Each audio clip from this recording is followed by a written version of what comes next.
Hello, everyone, everybody. How are you today?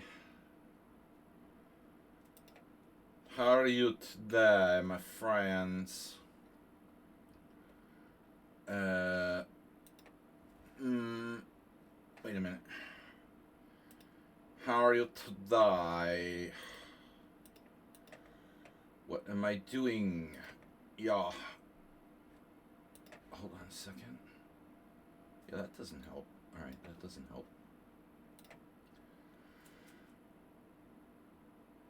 Okay, well, whatever. What's up? What's up? What's up? What's up? What's up? Mad NPC. The new Serbian reg. Schumacher is never here because I guess, I don't know why. He's probably finished studying law or something. I don't know. But we've got analysis stream Thursday.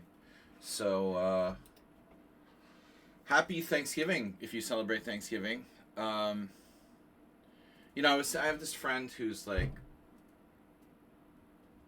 always talking about how Thanksgiving is like racist connotation because the settlers killed a lot of Native Americans, but it's a holiday that brings people together. Let's not look at it in a all these Native Americans died at the hands of settlers. Okay, it's a holiday that brings people together. Um, this is what it is in modern times. If you're Canadian, if you're American, happy Thanksgiving. Um, got a lot of games from people here. It's about peace, ultimately. I've got games from Acerbate, Mr. Slow. Chapter 1 is Snedsteg. Iobatis, who's not here, but will watch the VOD. Mr. Crumbleholm. That's an awesome name, by the way. Nefudov versus Crumbleholm. Crumbleholm Nefudov. Nefudov. My game is optional. My games are always optional. I honestly don't like. I don't like showing my games. I really don't. I don't like showing the games I win because I feel like I'm showing off, and I don't like showing the games I lose because it brings back bad memories, and my draws are boring. So I don't like showing my games. If we need a game, we'll look at my game from Sunday that I lost, and for interesting questions, and Sun Prism. Okay, so now NPC has sent one too. Mad isn't crazy or just angry.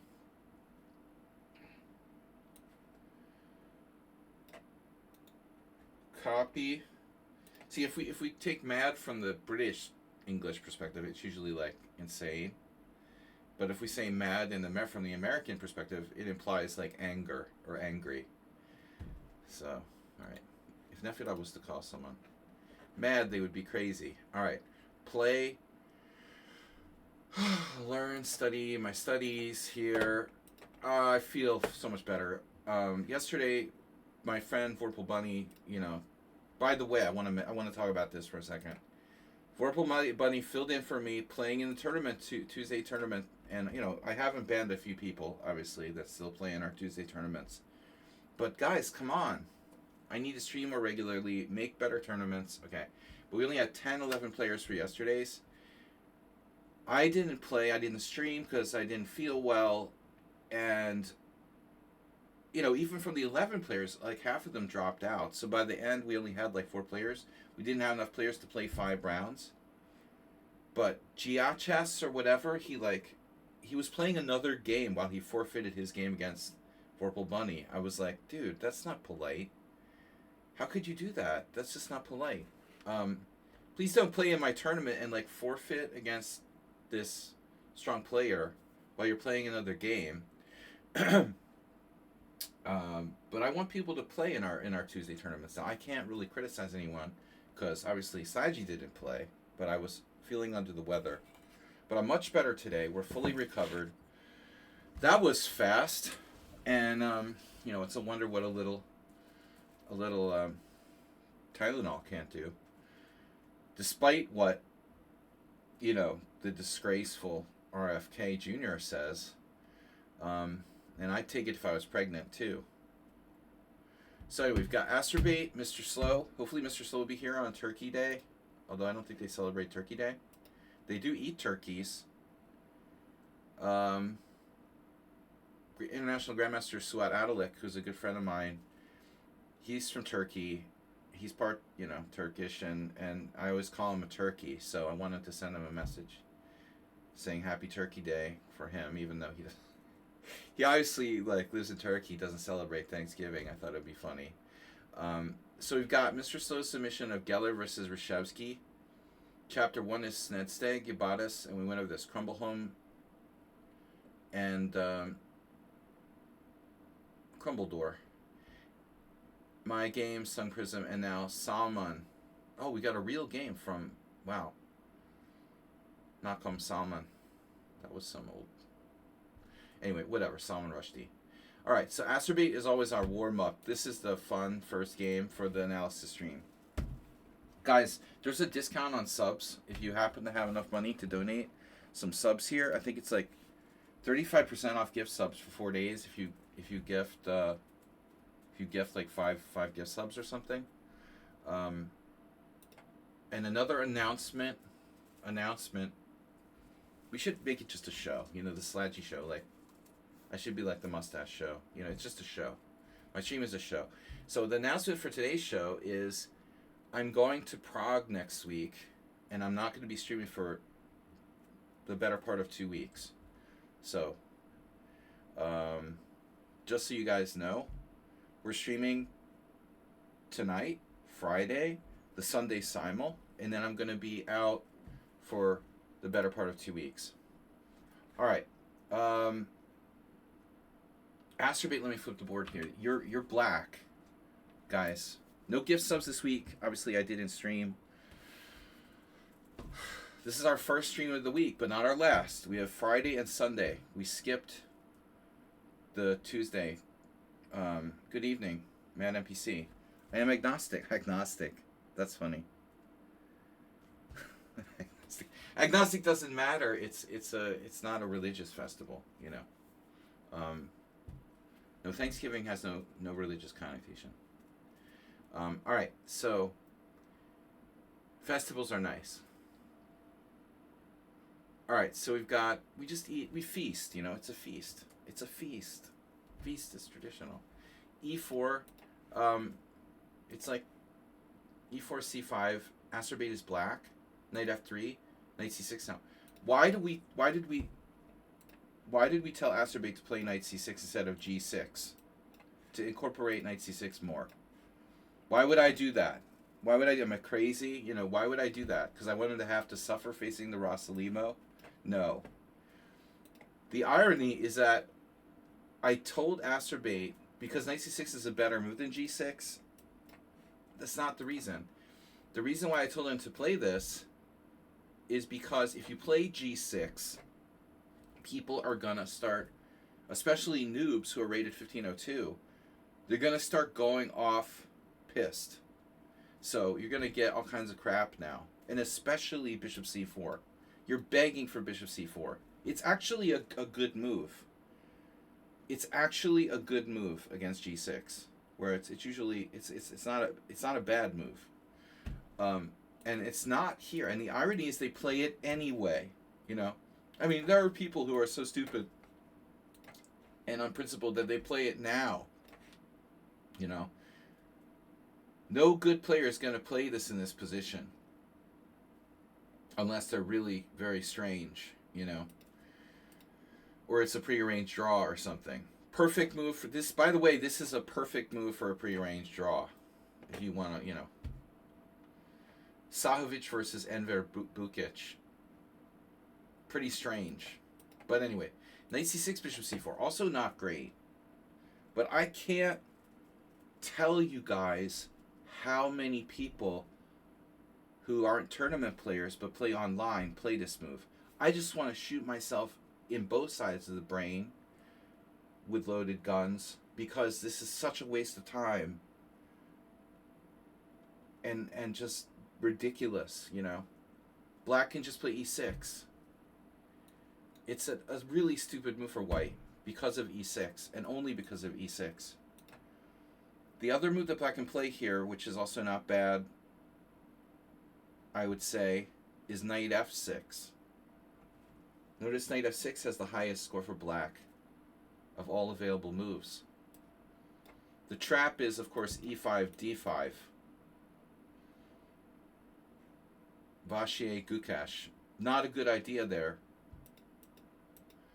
Anyways, e6 best, right? Castles. Now, there's this guy, Slavko Čičák, who lives in Sweden. He's a grandmaster. I don't know what he does, because if living in Sweden, you must not be a professional chess player. Queen e2, and you see there, Čičák, not Čičák. Čičák against Catronius. This guy really plays this move, Queen e2, all the time. And the point is to stop d5. That's like his little pet system. It's still bad, though. Can you imagine playing this against Catronius? That's not a good idea, you know? Catronius, like, wrote books about how to play black in the Sicilian. Alright, whatever. So bishop c4, e6, castles. And so now you've got to be careful. Because if you play d5 too early, you're probably going to kind of justify white's setup. While it's playable to play d5, I think it's best played at the right moment. You know, you don't want to play d5, allowing white to get some kind of symmetrical French exchange variation, where he's quickly playing rook e1 check and developing and bringing his bishop back, or maybe going to b5. So we should wait here. My favorite move is a6, and I have all different kind of setups I play. But, you know, you need to develop your pieces. So this move puts pressure on white's position. It attacks the e4 pawn. I like it. You know, it's definitely a good move. I don't like d6. It's too passive. Not a good idea. I like a6, keeping the tension, taking control of b5, threatening Noah's Ark traps, and knight f6. And maybe if you want to be weird, you know, we could consider something like queen c7. But I honestly like a6 best, followed by knight f6. After we play knight f6. So if white plays e5, again, you know, you have some options of d5. This is usually good if you get this sort of take scenario. That's white has very like zero control of the center in this position. So, and this is also possible. Luka Lenic. My name is Luka, and I live on the second floor. So, knight c3. Now, that's usually a mistake. White's more reliable option sometimes to play d3, defending pawn with pawn. Fedoseev Antipov. Amazing how some real players have played this for white. But knight c3, yeah, okay. So when you get the situation, I've told Astrobate a lot, you have to start calculating this pawn, you know, the piece fork. I don't know if you want to call it a pawn fork or a piece fork. But you have to start calculating. He did it. Wow, he did it. He's almost never done this. So every one of these forks needs to be evaluated on sort of like a one-by-one basis, you know, individual basis. So Astrobate following Boris Chatabashev. Again, a 23-44 playing this with white. It's like absurd, man. Get me this 23-44. Get me a match with them, man. Sponsor a match. Who would play this with white? So knight takes e4 and d5. And now the question is bishop e5, bishop d3, or queen e2. Maybe even d3. Sometimes people even do d3. And it may not be that stupid. I mean, how bad is d3 ultimately? I like to think of this as a... It's kind of like a Budapest Gambit with colors reversed. But one thing that I've explained to Astrobate in the past is that if you get this type of scenario, oftentimes they will go here. And watch what Shatlabashev did here. He didn't take, you know, this is very important. He played c4. That's absolutely key. c4 move, exploiting that bishop on d3. We'll get our piece back on our terms, or more on our terms. So we can see here, Dimitrov, Shatlabashev takes, and now he takes on e4, which drives the knight back to the stupid square, e1. And black has totally dominant control of the center. Dimitrov Pavel. There's some little kid from Bulgaria with the same name. Well, he's not a little kid, but anyway, he's a kid, like a prodigy. I wonder if that's probably like a father of the kid. All right. So anyway, bishop b5 was the game. Now we really got... oh no, Ronald Simpson versus Yuri Lapshin, 2009. Pretty recent game. Probably played like the Marshall or something like that. 2009. So 95, yes. And then again, we got a Budapest Gambit vibe here, but this is not obvious for me. Lapshin's very, very good tactically. He decided to play Queen d5. But Astorbate's move deserves serious consideration. I mean, Bishop d7 is definitely an option. So I don't know which one of these moves is better. You know, with Bishop d7, if they take, we're taking with the bishop, and then we're going to accept this pawn structure, but we're still up to central pawn. Oh, white can gang up on it, though. I have a little bit of a feeling like white is okay here, because we don't really want to play f5. So let's say rook e1, queen d5, queen e2, and if you play f5, white can play maybe d3. This is close, actually, because we can take. So I'm thinking that maybe we roll the dice here, and we even play something like king f7. We're up a pawn, for what it's worth. A central pawn. Probably the best option there. It's possible that Lapshin's move is better, like queen d5. But do we have any other options? Not really, right? No other options. The other guy, 2200, played this, and I do think that this move should be considered. dc4 taking the bishop, dc4, queen d1, rook takes d1, and then b6 with advantage to black because the bishop is very strong and unopposed. But, I mean, certainly not a winning position for black yet. Okay, so, you know, I also want to make the point that, you know, knight takes e4 itself is probably good, but again, you want to judge it carefully. Every example of this. I don't like d5, but I do like, for example, other moves. I'm surprised no one played a6 here. I'm a little bit surprised by that, because a6 looks pretty good.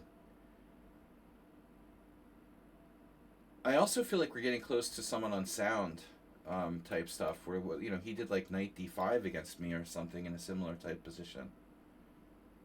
But anyways, all right, Asterbate, this has got to be okay. Knight e4, knight e4, d5, bishop e5, takes, and now knight e5, and now queen d5 was Lapshin. You played this. He plays knight takes d7. Okay, this is the other possibility. This is interesting, because now you don't have a light square bishop. Your queen guards against double pawns, but the problem is the e4 pawn. And the question is, can you defend that pawn? Not only can you defend the pawn, should you defend the pawn? The real question. And Asterbate, you know, played a nice idea here. Rook e1. I think maybe this is better. And the reason why I think queen e2 might be better is that in some instances, white could play f3 if black plays f5, and in that case, maybe the rook would have some value on f1. If we're going to end up playing queen e2 anyway, maybe he should do that right away. So rook e1. Then again, maybe we support that and take with the queen, but we'll see. So Azerbaijan could defend the pawn with f5. This is a risky move, but it's worth considering. Okay, you didn't want to do it. Fine. Now he has to give up his bishop. If he plays bishop f1,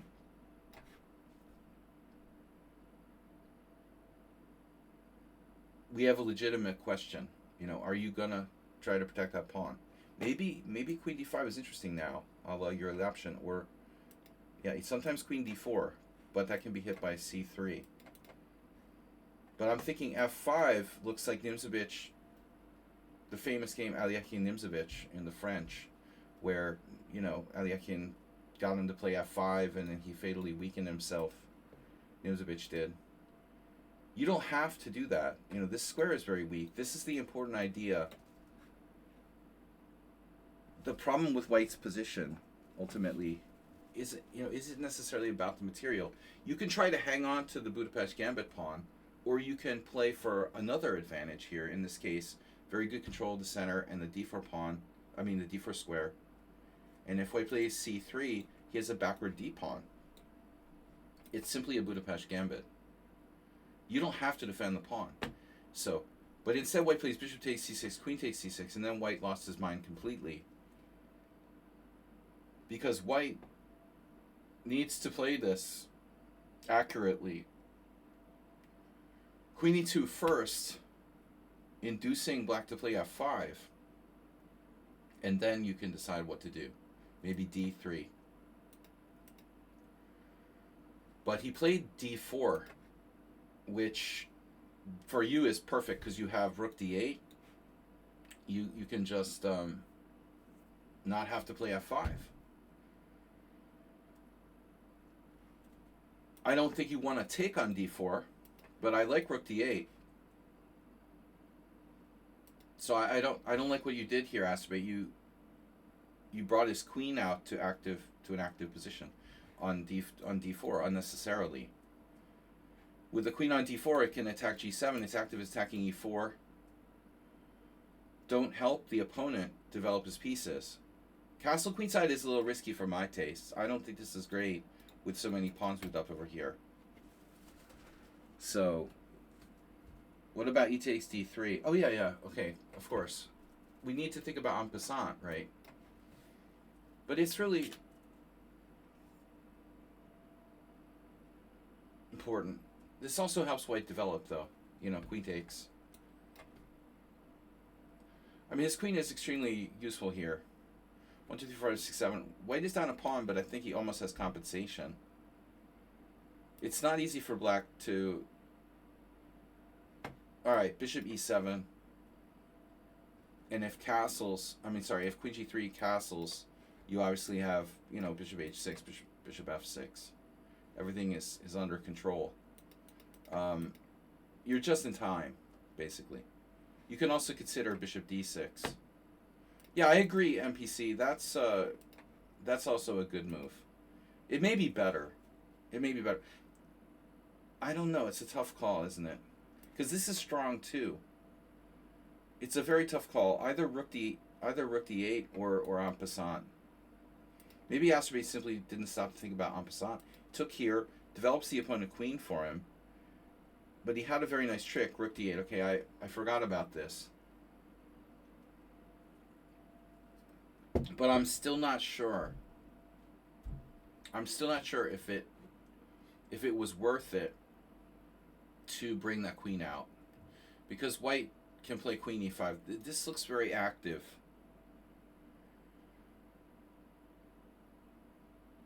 Black has a lot of options. I think this is the better move for white here. Centralized, it attacks this, it can fall back to g3, keeps an eye on e4. He makes a mistake now. He plays queen e3, which is very passive compared to e5. Don't see any plus side in queen e3. In fact, it's really bad. So he's giving Astrobate bishop c5 with tempo now. Yeah. So he had to go here. White has to play queen e5. Keeping an eye on g7. And yeah. That's funny, move 11. That's funny. The b file for white.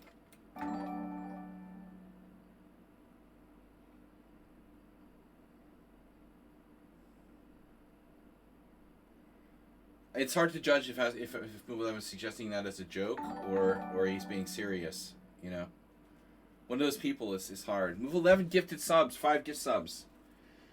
Get your discount here, 5 gift subs. The founder has spoken. But in general, move 11, I think we should avoid, you know, trading queens down a pawn. And Mr. Slow now with matching donation of 5 gift subs. Double 5 gift subs. 10 gift subs from the team. Nice job, guys. Queen e3 question mark. Bishop c5. Winning position for black. And now the really reasonable queen f4. Keeping an eye on this. Keeping an eye on this. You know, obviously queen g3 is more natural. But white's losing now. What I like best about this position in this game is that Astrobate wasn't greedy. He never got materialistic and managed to never have to play f5. And he played a very sensible game. Now bishop e3. And I think at this point, you know, now we're like fully developed and all bets are off. Like f5 is becoming more and more reasonable every move. Now that we're castled, this becomes part of a giant, you know, Tetris on the king side. You'd be completely justified here to play f5.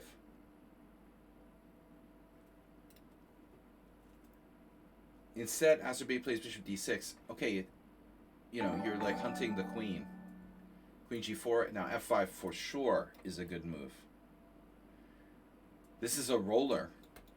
Extremely strong for black. He does eventually play it. This move is a little materialistic, but I think it's still okay. You know, it's a healthy pawn. There's no penetration on the 7th. I think the only question is, like, where are you going if your queen gets attacked? Like, as move 11 pointed out, the b file. You know, on bishop h6, by the way, you have bishop e5. This is important. And that's what happened. That's what happened. Thank you, Mr. Slow. Hello, sire. Well, the thing about f5 is that you have a dark square bishop. So your dark squares aren't weak. Your dark square bishop covers your dark square weaknesses. If you had a light square bishop, f5 would be horrible, you know, if you had just a light square bishop. But the fact is, the dark squares are covered. You know, you can defend these dark squares with your dark square bishop, i.e., you know, bishop e5. So, yeah, f5 is not bad. He ends up playing it after this, f4, f5. And that's fine. And that's even better now, because this is a protected passed pawn. This is game over. Black is 2 pawns up and has a protected passed pawn on e4. Queen g3. And now he has a little dubious moment here.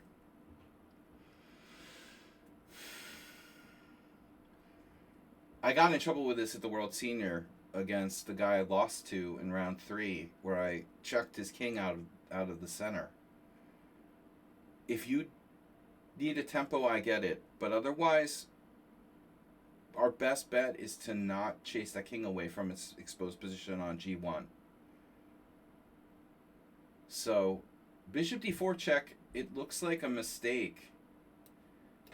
Because he's got the mate threat there. Though maybe it's not if we calculate deep enough. I don't know. Do you really want to do this? Because ultimately it blocks your rook. It drives his king to where it needs to go anyway. You know, so I guess the question would be, should you play a different move here? Bishop takes b2. Greedy as it seems, white doesn't really have a good response. It's over, I think. I think I'd rather not play bishop d4 check. So king h1, rook f7. rook c1 with a strange, he's afraid of bishop f2. Now queen f2. Trading queens. Yes. Good job, Asterbate. He doesn't always trade queens when he's up material. Yeah, taking on b2, I agree. I just talked to Asterbate about being materialistic or not materialistic enough. Here's the interesting thing. I was saying I never really talk to beginners about this because I just assume everyone does it. But do you keep an account of the material in your head when you're playing the game? It's like the most 3-year-old thing ever. Of course you should keep account of the material. It's extremely basic, right? Most people are materialistic, and I take for granted that they always count the material. But with Asterbate, I'm not sure. It's very possible he doesn't count the material at all. He doesn't even know how many pieces anybody has. And so he's thinking about chess in a different way. But trading queens when you're up material, definitely a good idea. So we're winning here. You got 3 on 5 or 5 on 3. I don't like this buddy system.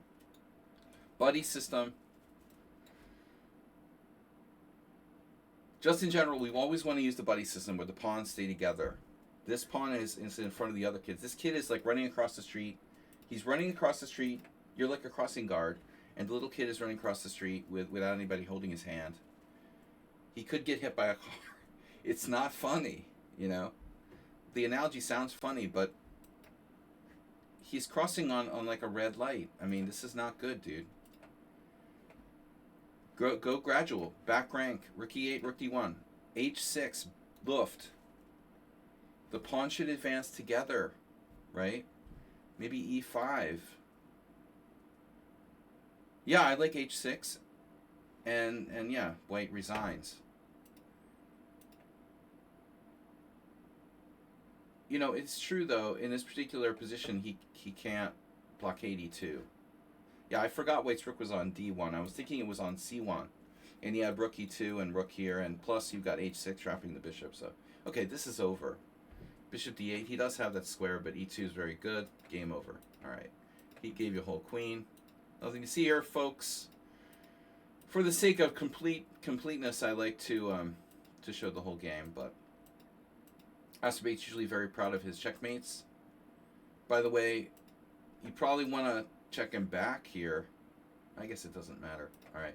Here. And then you got the best of both worlds. You win all the pawns, and this is very exciting. Thank you, guys. All right, Asterbate. No stalemates. All right, good job.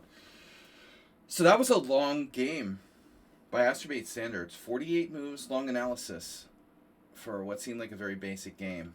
But I like to take my time. So, Geller versus Sammy Reshevsky. This is Mr. Slow's submission.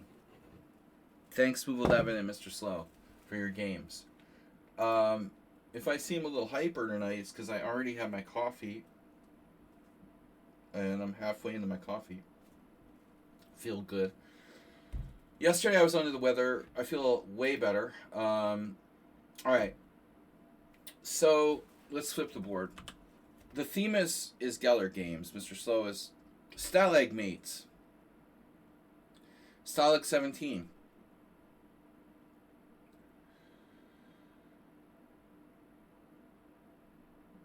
Rook and Bishop versus what? Rook and Bishop versus Bishop. That's a theoretical win. All right, so Geller's white.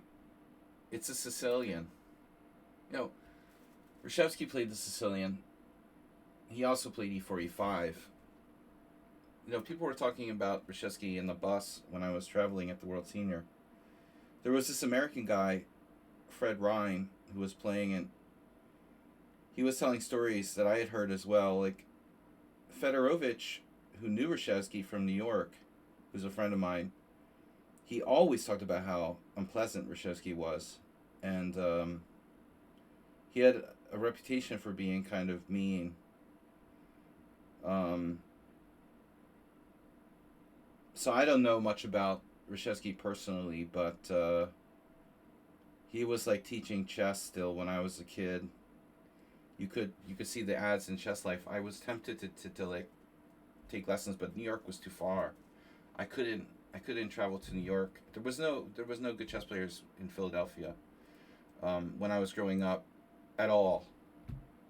Maybe an IM, and not a very strong one in the whole in my whole area. I'm like the strongest player ever from my region of South Jersey, which is, I mean, 50 years ago it was like still like farmland basically. Um, so if you wanted to take chess lessons from a strong player, you'd have to go to New York City. And I remember Lev Albert maybe started around that time giving lessons, and Reshevsky advertising in Chess Life. But I can't imagine taking lessons from someone who had a kind of reputation as like a mean kind of guy. Secondly, he was a legendary player. He was a prodigy. So imagine the chess career. I mean, Reshevsky giving simul's when he was like 8 years old. He was a prodigy, literally. And he's still playing when he's like 70, 80 years old. So what a chess career, And he was one of the best players, in American history. And maybe, well, the greatest player before, well, I mean, okay, the greatest modern player before Fischer. Of course you have Morphy and then Marshall. But, of the 20th century born players, actually, when was Reshevsky born? Probably, yeah, I mean, early 1900s. But anyway, Geller White, enough history. It's a Sicilian. And one thing, though, that I do want to mention is that Reshevsky was not really highly regarded for his opening play. He wrote an excellent book. His biggest contribution to chess theory is The Art of Positional Play, which is a collection of analyzed games. Not all of Reshevsky's games, but a lot of them. One of my favorite books of all time. Just based on his presentation and the games themselves. It's an extremely important book. The title is very basic, The Art of Positional Play. And you think it's like a book for beginners, and essentially it is, but it's really a book for all levels. A great book. So, Knight c6, Knight c3, although this is my point, Reshevsky had a reputation for not being the greatest in the opening. Knight c3, d6 now. And this is kind of an unusual move order. In those days, the curious attack wasn't as extensively analyzed as it is today. So, later, like g4 would become known as White's most promising move here.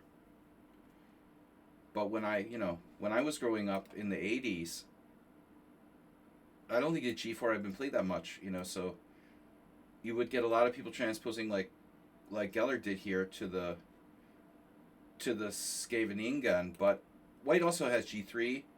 That's been played against me by some strong players. Like DeFermian probably played g3 against me. I had a game with Gufeld where I was on the rails, but I drew. I think Gufeld probably played this exact position against me. Another player of the Soviet school. I drew a very difficult game. I have it somewhere in my studies. Gufeld tortured me pretty hard, attacked me. But also f4 is a very strong move, very dangerous line. Because after knight f6, White plays bishop e3 and then can play queen f3 and not play a traditional Scheveningen, but something more aggressive with castling queenside, a la Emery Tate. No. All right, so, but Geller plays quietly. This is his typical move, bishop e2, and we transpose to a Scheveningen. All right, so knight f6 castles. This is well known, and I'm sure it was well known even back when this was played. It's in 1970. So 1970, you have a lot of people playing the Scheveningen, probably like the Hungarians coming out like Ribley, Dorian. Who knows? You know, a lot of strong players who play this game. Again, Kasparov later playing this game again in the 80s, but I mean, you know, we're talking 1970 here. Bishop e7. Nefedov plays this with white. Very common line. Bishop e3. Castles. And now, as we can see, like a lot of people play king h1, and I'm not really sure. King h1 it's a hesitation. It's a slight hesitation, but it takes the king off this diagonal. You know, the other moves that white can play include knight b3, avoiding exchanges of pieces, and a4, slowing down black's play on the queen side. But who knows? You know what the best move really is. f4 main line, and now Spassky played e5. I think. Well, I don't remember against Karpov, probably.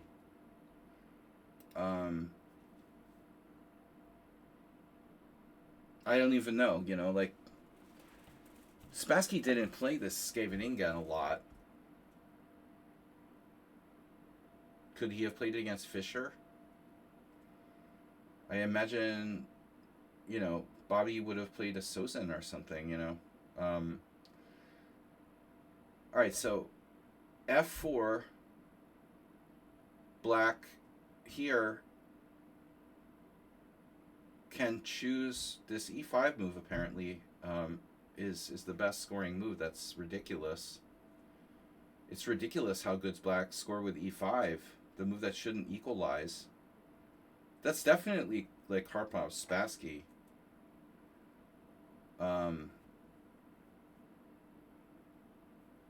Tempo, you know, a tempo down. It does cast some doubt on, you know, it does cast some doubt on f4, by the way. Is for some reason it better to play king h1? Because one of the ideas, if black plays bishop d7, you can avoid the exchange of pieces with knight b3, and then the bishop on d7 gets in the way. And Garry Kasparov is playing like bishop c8, bishop b7 against Karpov in some, you know, games 10 years later. Because those pieces are conflicting, you know, interfering with each other. So I wonder, white's score is a tiny bit better with king h1. It's interesting. All right, so f4, Sammy plays bishop d7, and now knight b3, and that's the idea. Pieces they're blocked. So black doesn't have to play bishop d7, by the way.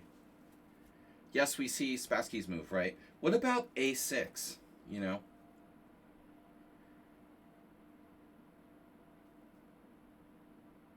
This is an absolutely standard move, and will transpose to what we call the modern Scheveningen with a6. And it can also come out of a Najdorf. So bishop d7, I think I like a6 better. Knight b3. I remember this game now, Mr. Slow, seeing the next move. Sammy played a5. It's very interesting. So this move, which is totally reminiscent of other games we've seen in the Boleslavsky, is another Karpov-Spassky game.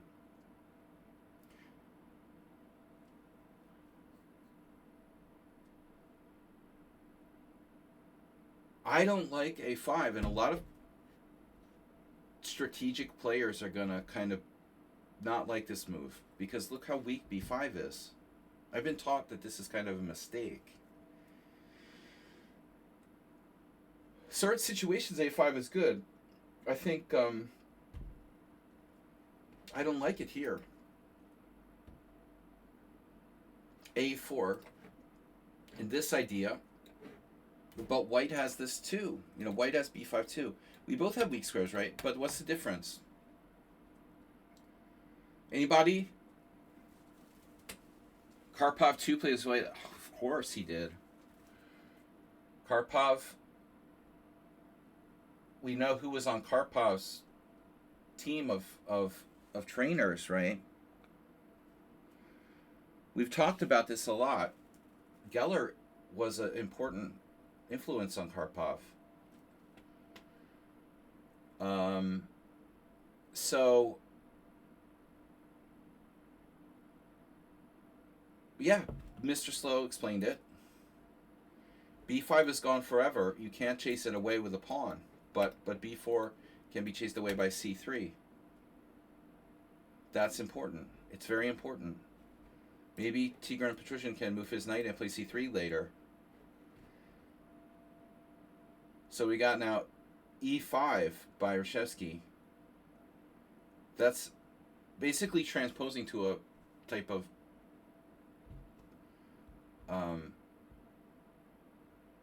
what I just said. What's that opening called again? The Boleslavsky. Boleslavsky, not the name that rolls off your tongue, even if you don't have Alzheimer's. I'm not saying Boleslavsky every day, Bondarevsky. But I mean, this is a quite inflexible move by Black. There's another game, Geller Panchenko, 1982.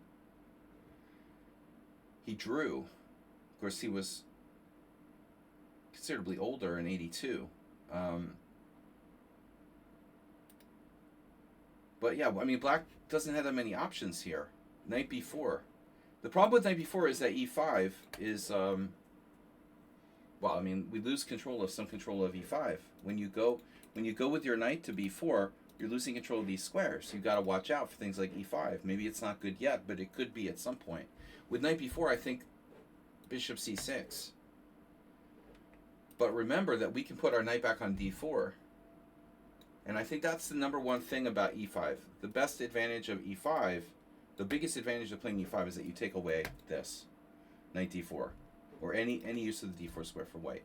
But the downsides are big too. By playing e5, we loosen those squares forever, the white squares forever. King h1, typical Geller move, right? Good prophylaxis, getting off that diagonal. And now knight b4. And so it goes, as Kurt Vonnegut would say. What do we play now? What would Nefedov play? Black has the ability to put more pressure on the e4 pawn. We can meet that with bishop f3. So the obvious move is queen d2.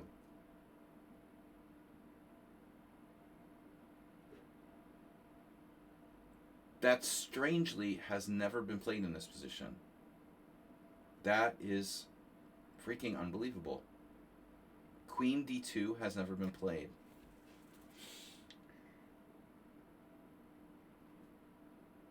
It's like easily the most natural move, right?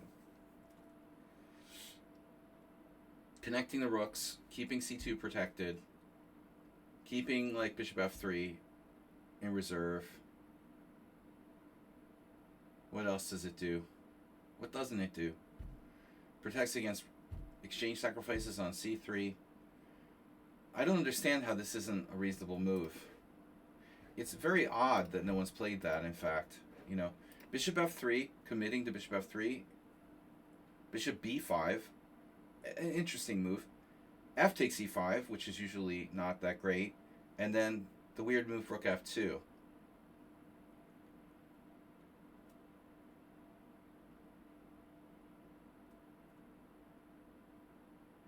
I mean, rook f2 is a cool way of defending c2. This was played by Larson. And we've seen Geller with that diagonal in the past. This lost me a game, by the way. You guys may not have seen the game I lost in the first round of the Hungarian Team Championship, Boleslavsky Sicilian, where I let b6 go. Huge disadvantage of a5. This square burned me. It didn't lose the game, but it was an issue. And Geller has repeatedly used this diagonal, Mr. Slow, as you've probably seen. Bishop d7 seems to look good. Doesn't seem to look good in this kind of setup. Yeah, I mean, his plan is bishop c6. But the problem there is, I mean, it's somewhat useful to attack the a4 pawn. But yeah, I mean it's a good piece in general, but it's going to get in the way of something no matter where it goes. You know, B7 is a better square, and that's the Kasparov Karpov match thing, where Kasparov would bring the bishop to D7 and go back to C8 and B7. Very, very odd and very famous thing. But anyway, bishop F3 now, kind of a routine move. Bishop is a little ugly, and it blocks the rook on F1. But it secures E4. That's like overprotection, and it also secures D5. You know, if you put the bishop on D3, just saying, it has some ghost effect here. Obviously, black can take it at some point, but you don't control E4 and D5. You control just E4. If you put the bishop on F3, you control E4, and you also radiate control of D5. So in a sense, like, this move improves our control of E4, but it actually hurts our control of D5. Whereas bishop F3 radiates here. I like to call that X-ray, sort of radioactive control of D5. All right. Now, Sammy with rook C8, which is an absolutely typical looking move. And, you know, bishop F3 preemptively protecting against this exchange sack, which probably can't be played anyway. And yeah, this is important to mention. As Mr. Slow is pointing out, we keep good control of G4. So there's no issues of black coming into G4. And in addition, we have G4 controlled. So this looks really good. Nefyedov approved. And now we see a hallmark kind of Geller move. This is an issue, right? So that's why, obviously, you know, I suggested queen d2 before. We keep that protected. But this is a cool way of doing it because, and Shemkovich talked about this in Chess Life years ago when he did an article. He did a series of articles about the Scheveningen. And Leonid talked about this, probably using like a game like this, for example. That's a very nice idea to transfer the rook to d2, but also you're keeping c2 protected. You've kind of like the best of both worlds here. So there's Sebalo game where he lost against Marjanovic back in 1985.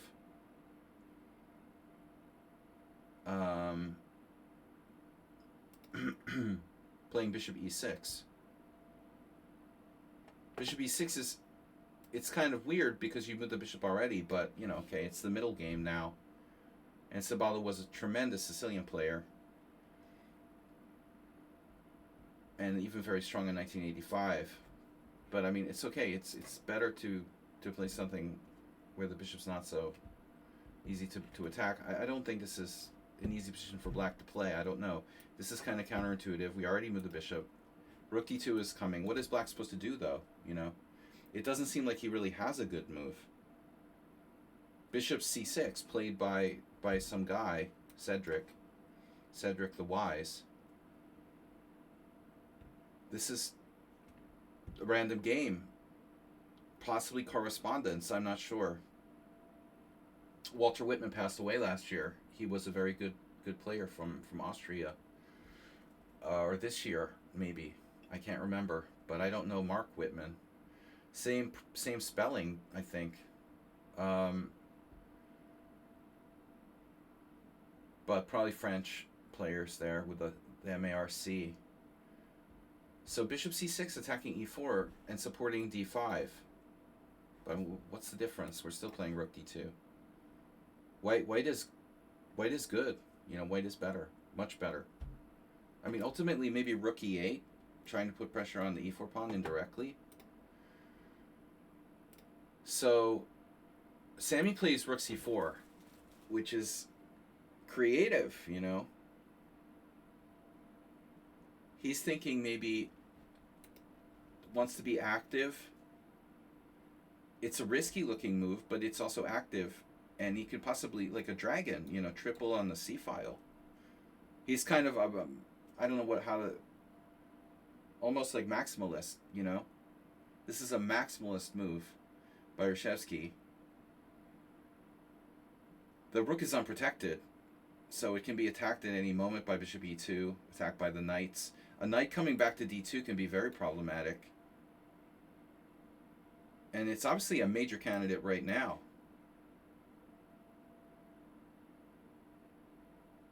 Any moment that knight can pop back to d2. But here Geller does something surprising. This, and Sammy was a very strong strategic player. I would imagine Reshevsky would underestimate this move. I know I would probably underestimate this move. Because in general, it's a bad move for white. In the sense of pawn structure, it's a bad move. We now trade, and we trade in a favorable way for black. You're trading your f4 pawn for the d6 pawn. A strategic player like Reshevsky is going to be like, oh, Geller's probably not going to do that. Why would he do that? Why would he improve my pawn structure and hurt his own? After takes, now we have these two isolated, these two here, these three islands against two. You've improved black's structure here. But the thing about Geller, as opposed to Reshevsky, was that he was much more like all around Geller. Reshevsky wasn't bad tactically, but he was, I think, a very strategic player in general. Whereas Geller was kind of good at everything, and he could combine tactics and positional play. So here he's playing a surprising move. What is his point, right? There must be a reason why he would do this. He knows this is like helping black, right? Improve his bishop and fix his pawn structure. And look, there's nothing on the F file. But guess what? There's something on the D file. There's a D file. There's a D file. So what are you going to do? We're threatening bishop g5. White to move bishop g5. I acerbate. If you could move twice in a row. Move 11's always with the abstract stuff. He's always with the abstract stuff. The c5 square. And the d6 square. Move 11. While you're at it. Don't forget about control of d6 here. Very important. c5, d6. But I think if white is to play, he's probably winning by force. Very nearly winning by force. I mean, bishop g5. So he's threatening bishop g5.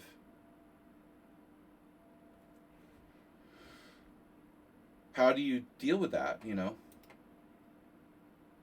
The c5 square is covered twice, so it's not an issue yet. But move 11 is correct. Black's problem being tied down to the a5, and this is giving me very bad memories of my earlier Hungarian team championship game. h6 should be considered stopping bishop g5.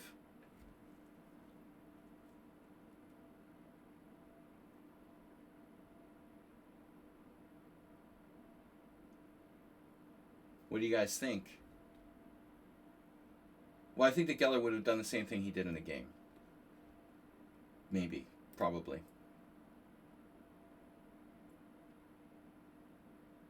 Bishop b6 is the great threat. Yeah, I mean, that's again what burned me in the Boleslavsky against this kid, what caused me problems. The stupid b6 square. Queen c7, queen g1. And now, this is what happened to me. I feel like this game was in my mind or something when I lost that game. I was like, oh yeah, bishop d8. I think I was like subconsciously influenced by Reshevsky and seeing this game. Bishop d8, I'm a genius.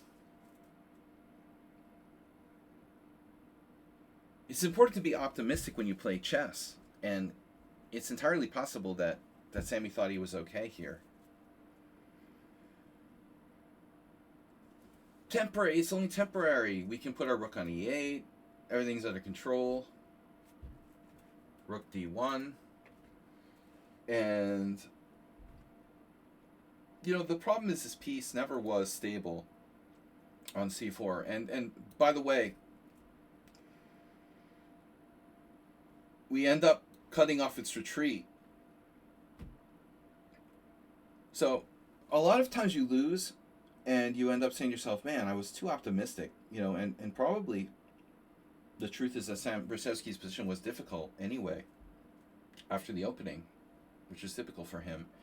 But he was kind of optimistic with rook c4 and a5. A5 was very optimistic, wasn't it, against Geller to play a5? But I guess it was a known move at that time.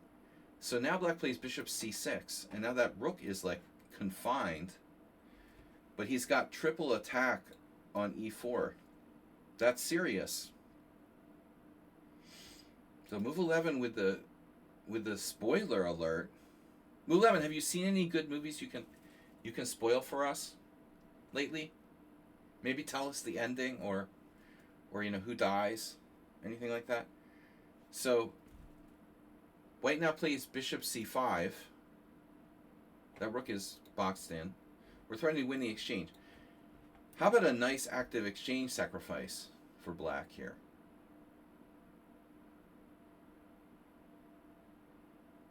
Well, okay, if you sacrifice the exchange, how are you going to sacrifice it? What if we play knight takes e4? Oof.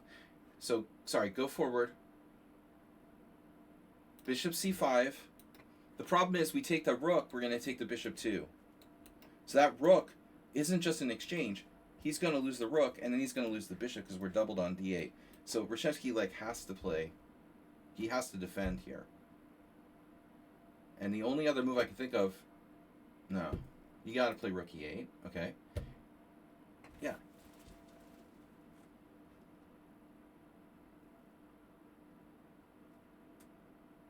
Yeah, this is brutal. Really nice play by white. All along we were thinking of that rook being a problem. But we're looking at bishop e2. This, for example. That's a good exchange sack. I mean, rook takes c4, knight takes c4, knight takes c4. I would imagine that's playable. Bishop e2 isn't enough. Not to mention knight takes e... Well, no. Yeah, rook takes e4, I guess. I think the materialistic player here, club player, sees the rook trapped and says, "Oh yeah, I'm winning the exchange." Bishop e2.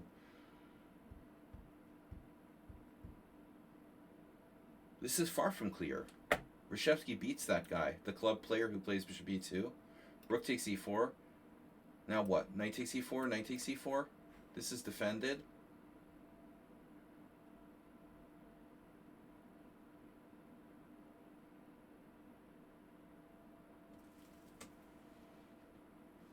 Rook takes c3. Okay. Better. Even better. Is it though? No, the knight is hit. I don't know about that knight on there. But yeah, it's possible. That's also possible here. There's some nasty tactics though. Like, still in the position, there's this thing with rook takes d8. That's probably not working though, right? Rook takes d8, bishop b6, rook takes d1. Yeah, it works. Bishop takes. But who knows at the end of the day? Yeah, this is unclear. So, but a very nice move now. Queen f1. Who expected queen f1? You just played queen g1.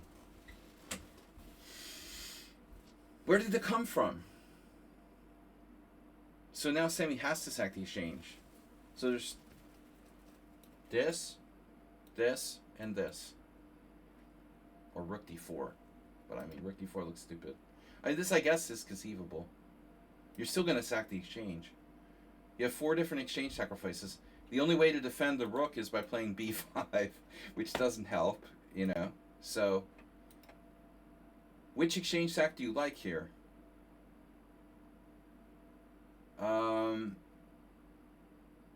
This damages the pawn structure, but your knight remains attacked. And I think here we do have a problem. Rook d8, bishop b6, no.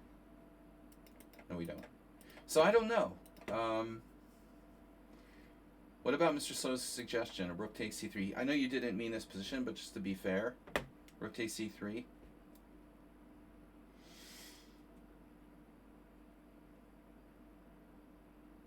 there are all kinds of possibilities, but I think you have to take. And then knight a6 or a2. All right, but he does this. He gets a good bishop for the exchange, but that's it, right? It's a whole exchange. At the moment, he doesn't even have a pawn for it. So it's not enough material. Queen e7, and now nothing fancy. White has to retreat.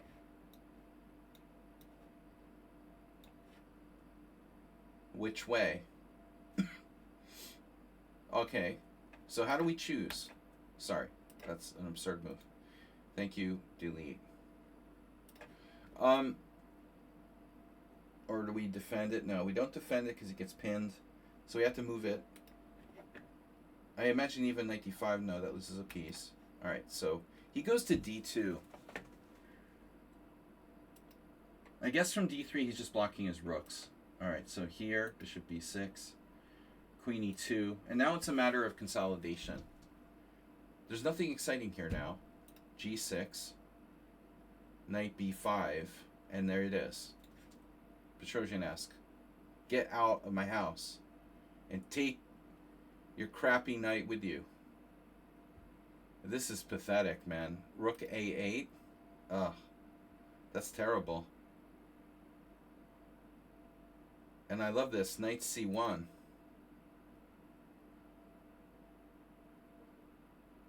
Here. Another beautiful move. Yeah, I don't know if I ever saw this game. It's not familiar. Knight a2, knight c5, knight c3. h5. Again, if black had a pawn for the exchange, he would have some compensation. But he doesn't even have a pawn for it. So Geller kind of just overprotects. He's got to be careful. Queen f8. And Reshevsky was tricky, and he could swindle people. Here. Here. Here. Just repeating moves. Black now with some dark squares. You know, this is a little bit tricky. Trading queens acerbate when you're down material. Black doesn't want that. Queen d6, trading queens, no. Queen d2, no. Repeating moves, time pressure. Queen f8, h3, rook e8, knight d6, rook d8, knight c4. Now there are discoveries, but I could probably sack my queen there. So bishop c7, knight d5, knight d5, e d5, and now this pawn structure here is dangerous. The pawn majority would be dangerous for white if it had time.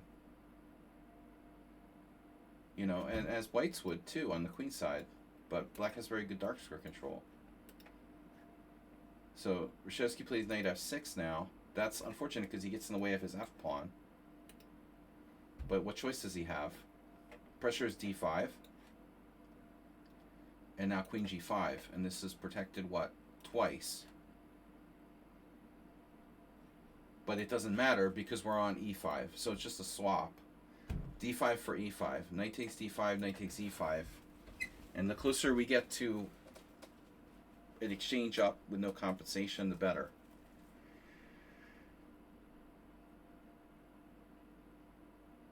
So Reshevsky reached the time control with queen g7. He was famous for being in time pressure. An analog clock, you know, very big time pressure guy. And yeah, I mean, in blitz, I would probably play knight takes c6. Wouldn't this work?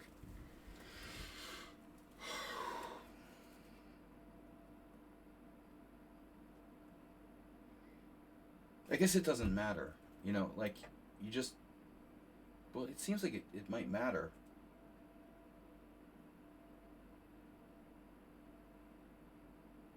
Well, everything's protected. Maybe it doesn't matter. It just doesn't matter. He played c4. So...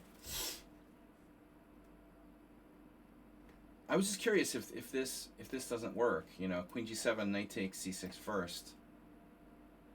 It's not like our queen is getting trapped here.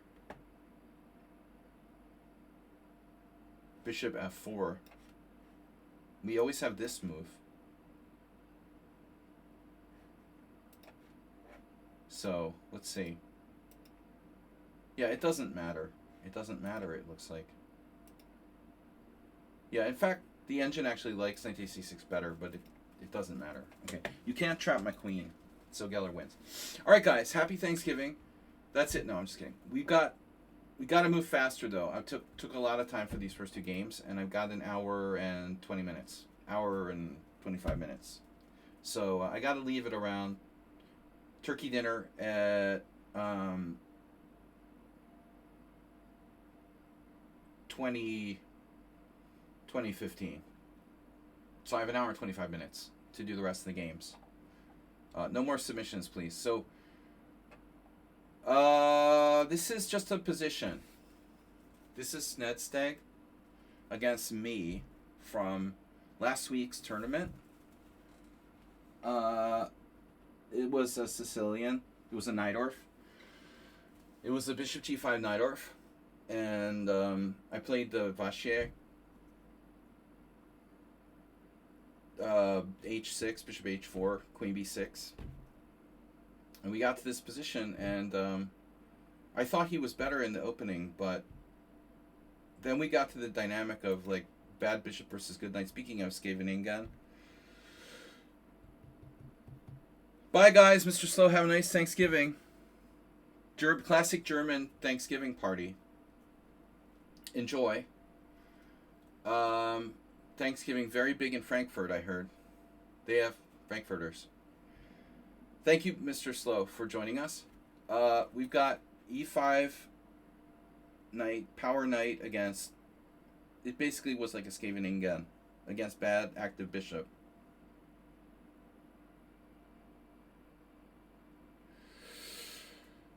Gotta put on Magnum PI shorts and take care of the visitor's toilet. Uh-oh. Yeah, well, you don't have to clean it as nice as the home toilet. At Astrobate's house, they have home and away toilets. It's rather unusual, but... Alright. So, Black has an amazing move here, and I was in sort of time pressure. So you're looking for back rank, and you're looking for discovered attacks. But it's not really about discovered attacks. You know, I'm looking at knight g4.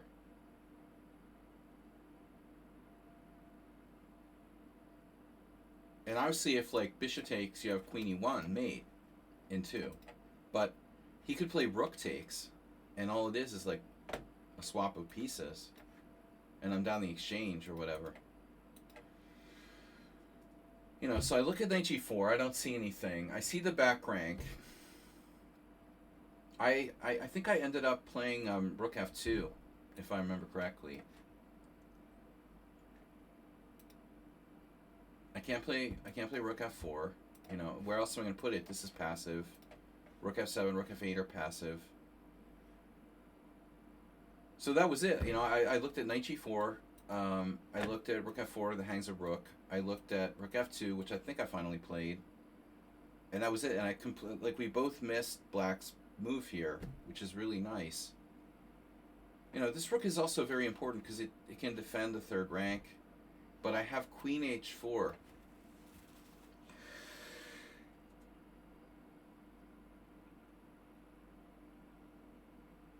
With the minor threat of queen takes bishop. So I should have seen it. It's a very clear, direct, threatening move. And Astrobate would have found it. Because that mate, he's in the toilet, but he's cleaning the toilet, but he would have found this. I mean, queen h4, he loves to throw the queen out there. I missed it. Because after this, we have this double threat. Double threat, mate. That and that.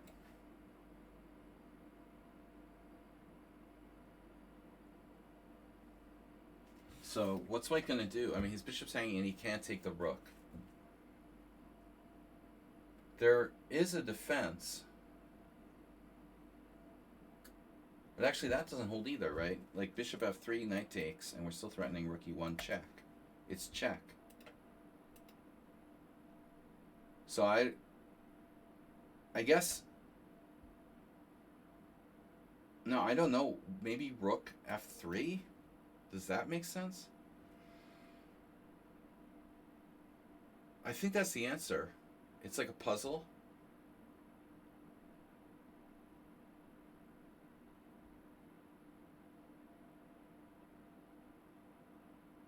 Rook f3, knight f3, threatening mate. And then pawn takes f3. Well, that doesn't work. Well, this is check. You know, maybe white would defend for a while here with check. But doesn't black have a funny move now? Like, yeah. Rook e4. Well, that's sort of devastating, right?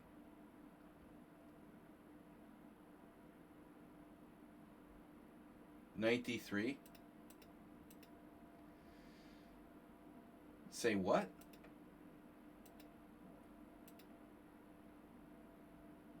Knight d3?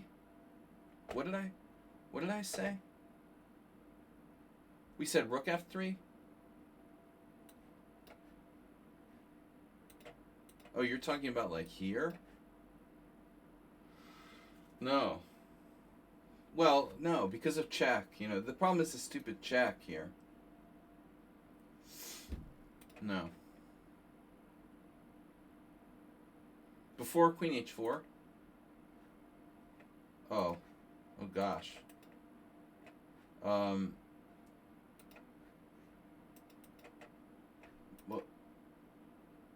where's my position? Why is it going away now? Here? Yeah, I don't see that working. You're gonna have a problem there.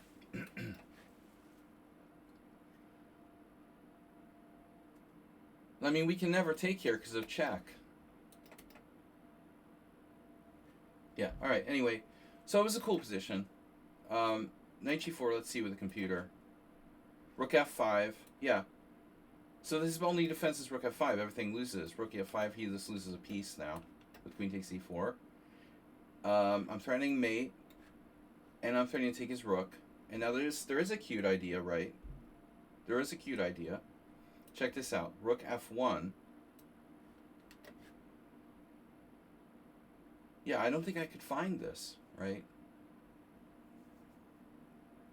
I don't think I would find this, you know. I'm down the exchange with no clear threat. Queen e5. The way I'm finding this. This is crazy. This is computer. What the fuck? White's winning here. This is not working. Alright. That doesn't work. Yeah, we're looking at queen h4. That's it. Knight g4 doesn't work. So queen h4. No, there's no move. What did we even say? Rook f3? Knight f3? Gf3? Yeah, rook takes e4. This wins too. Even, yeah, we're just up the exchange. Anyway, alright, that was a fun position. Anyway, Yabadas asked me to go over this game from him. So he's white. Doesn't been on the stream in a long time, but he asked me to go over this game for the VOD.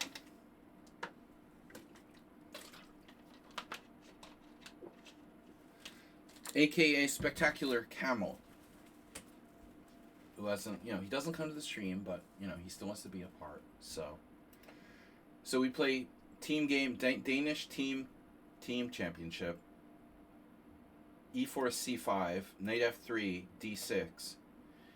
And white plays the Kopek Sicilian. Never a fan of Danny, but he seemed to take a like to me. I don't know. He was always nice. He was a little bit weird to do commentary with. But sadly, he passed away years ago. Um, so bishop d3, knight c6 is played by black. Now the plan is in the Kopech Sicilian to play like c3 and then bishop c2 and d4. Shocking, right?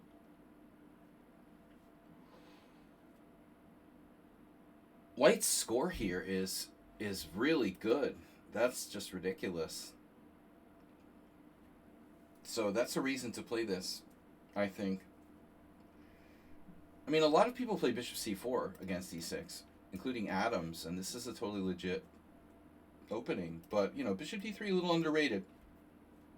And I think Kopech was onto something there, And Magnus uses this idea a lot in the bishop b5 Sicilians, but why not? So I think this is a mistake. Astrobate, we talk a lot about bowling, here on the stream. And it's ironic because we're putting the bishop on d3 and we're going to play c3, bishop c2, and then play d4. So I'm not sure the knight should be placed on c6. The question is really like, why? Was Kopech playing bishop d3 against any black second move? Yeah. Even against knight c6.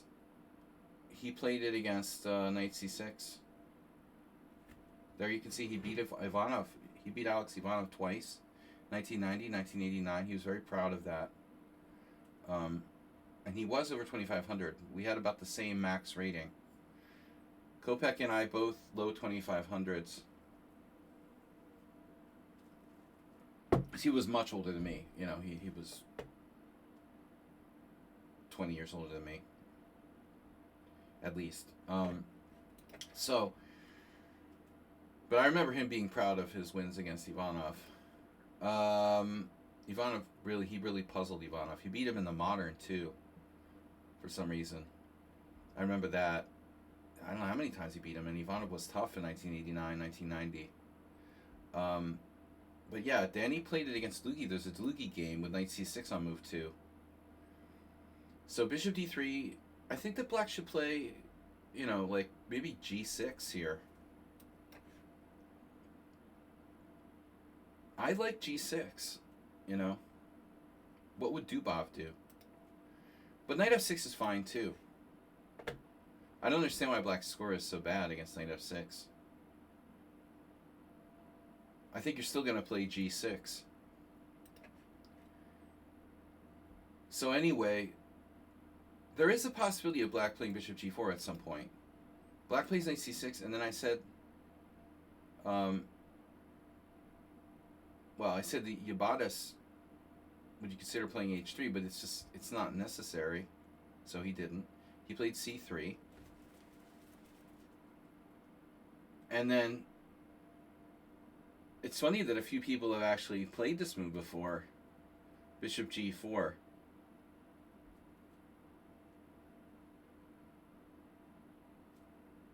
So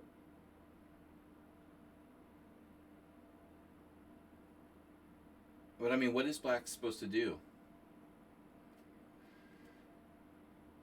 I had like a rapid game with Kopech once that was a draw, I think, but I don't remember how it went. I probably played knight f6 here. But I'm already thinking like maybe this isn't optimal for black with the knight committed to c6 so early. But I think knight f6 is much better than what black does. So he does bishop g4. This is scored all right, but I mean, not the highest standard of players ever. And now white plays h3. And, I mean, bishop h5 it's playable, right? I would think that would be kind of consistent. Brageeth or Finson. But black takes. Oh, he doesn't. No, I forgot. Okay, yeah. Black played this. Yeah, he should take, right?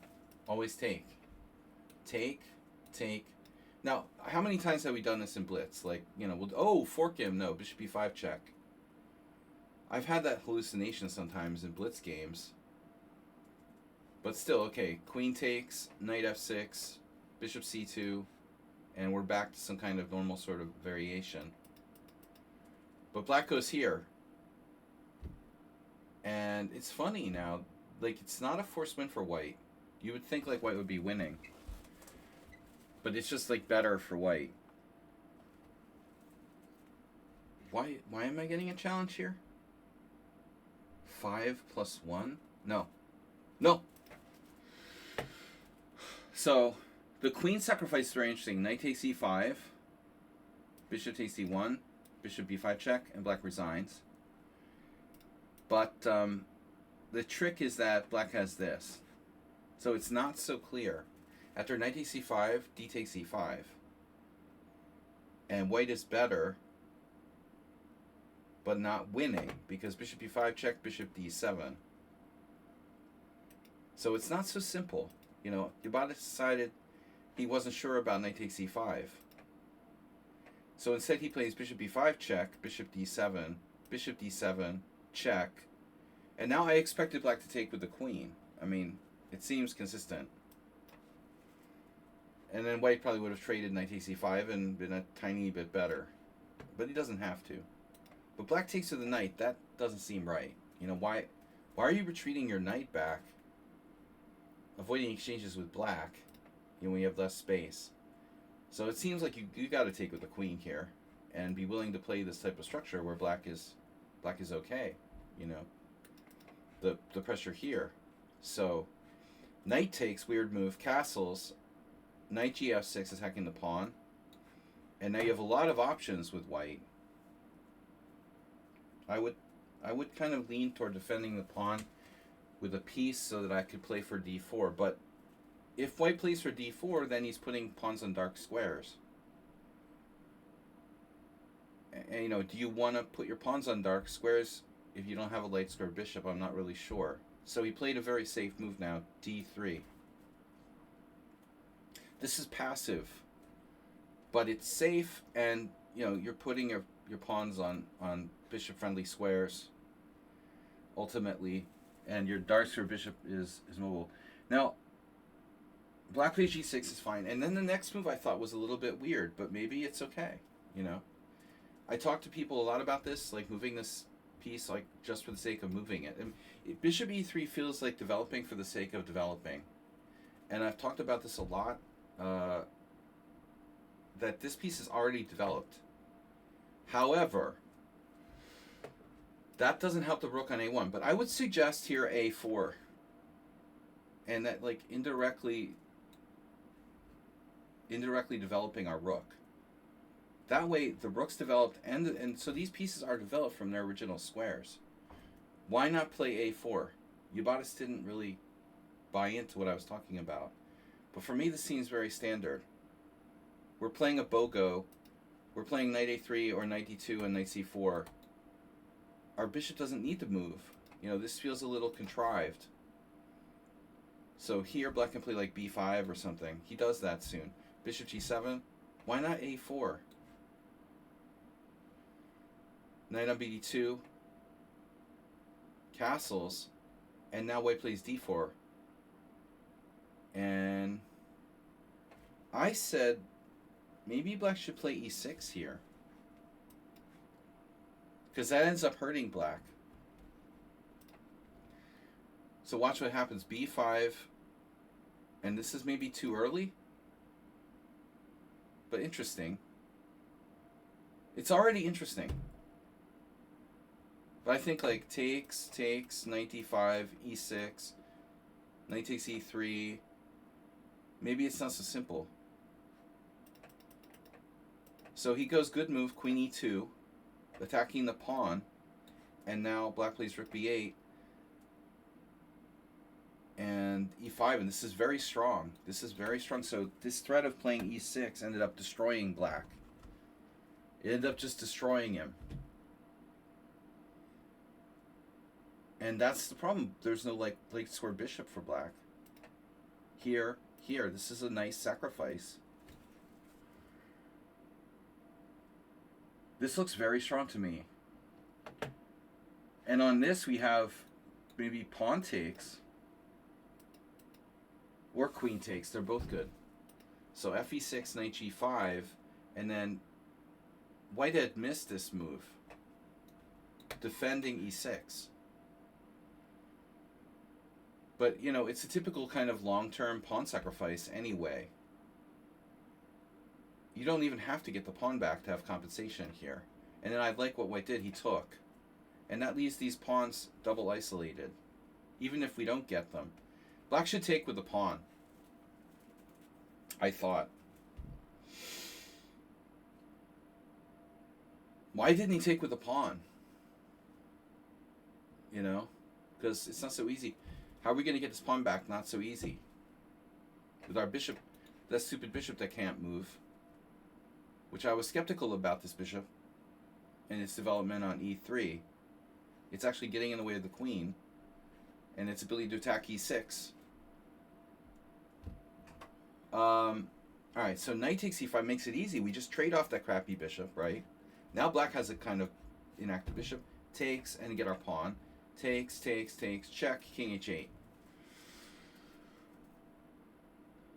And materials even, white has better structure. Bishop is shut down by the pawn on c3. Black's king is vulnerable. And knight e4. Controlling this. Threatening knight g5. White has a huge advantage. This is a nice move. And queen b3 looks kind of weird after c4. So he plays this. And then black offers a trade of queens, which I guess is okay. It also defends this pawn. White is clearly better, and I said, why doesn't black play actively here? So this bishop is a problem. It's a dead piece. I wouldn't mind putting my pawns on light squares and trying to push a5, b4, but it's kind of slow. Right, exactly. So how does black not play...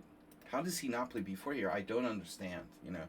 I mean, b4, you have to play b4. Exactly.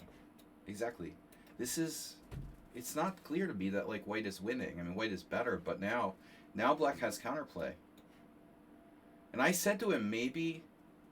Seriously, maybe... Here, you should play very carefully. And he even suggested an interesting move, which is b3, rather. This is not a bad idea. Or rook c1 with the idea of takes and b3. And maybe white is still a little better. The idea is to make that bishop on g7 bad and play for pawn structure. Black has 3 isolated pawns. But what black does... Okay, first of all, this trading queens is fine, but it improves white's structure, taking toward the center. And now, again, he has to play b4. This is an unforgivable mistake by black. Rook c6, too slow. Too slow, you know. This is passive.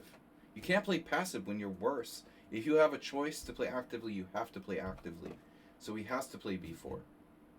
You know, it's one thing if it's like c4, but that's hanging. You know, you can't put your pawns. He would have to go here. Takes and like rook c1. And black could probably sack a pawn with something like c4. I don't know, you know. Or no, you have bishop d4 here. Yeah, now it's really... It's not even clear who's better, honestly, at this point. What's it say? It's like practically equal. So yeah, really important to defend actively. This is passive, and now white's better. Now b4 loses a lot of its power. You should probably still play it. This move, it's like, what is black doing? Rook fc8. And I think here you have time now. Although if b3 c4 isn't so bad. So white played knight g5, attacking e7, but that's serious. Suddenly the 7th rank is serious. I don't understand rook fc8, that was a bad move. Here, threatening that. Bishop f6, knight e6, and then black was obviously concerned about g5. And that's a serious... I like saying serious a lot. This is a I need another synonym for serious. There's not enough synonyms for serious. This is a problem in the English language.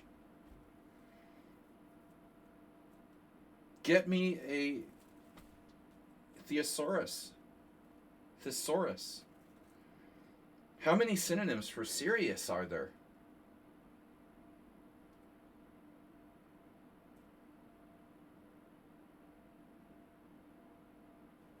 Not enough. There's not enough. It is a really big problem. Big. That's the best I could do. H6, putting the pawn on the wrong color. It's a full cleaning. Rook d7, and now a6. F4, threatening g5, and now the horror. It's like Apocalypse Now when Marlon Brando says the famous line, you know, the horror. The horror. But what are you going to do about g5? G5. Oh no. So he had to do g5? He has another defense. Maybe black can play king g8 and on g5. Well, you could free up the h8 square, but I don't think, I don't know if this is going to be enough, honestly. That's pretty uncomfortable, but it's better than nothing. It's still a bishop, isn't it? Seriously, is it that easy for white to win this? He's up a double pawn. Where's the mate, I don't see a mate. You see a mate? I don't see a mate.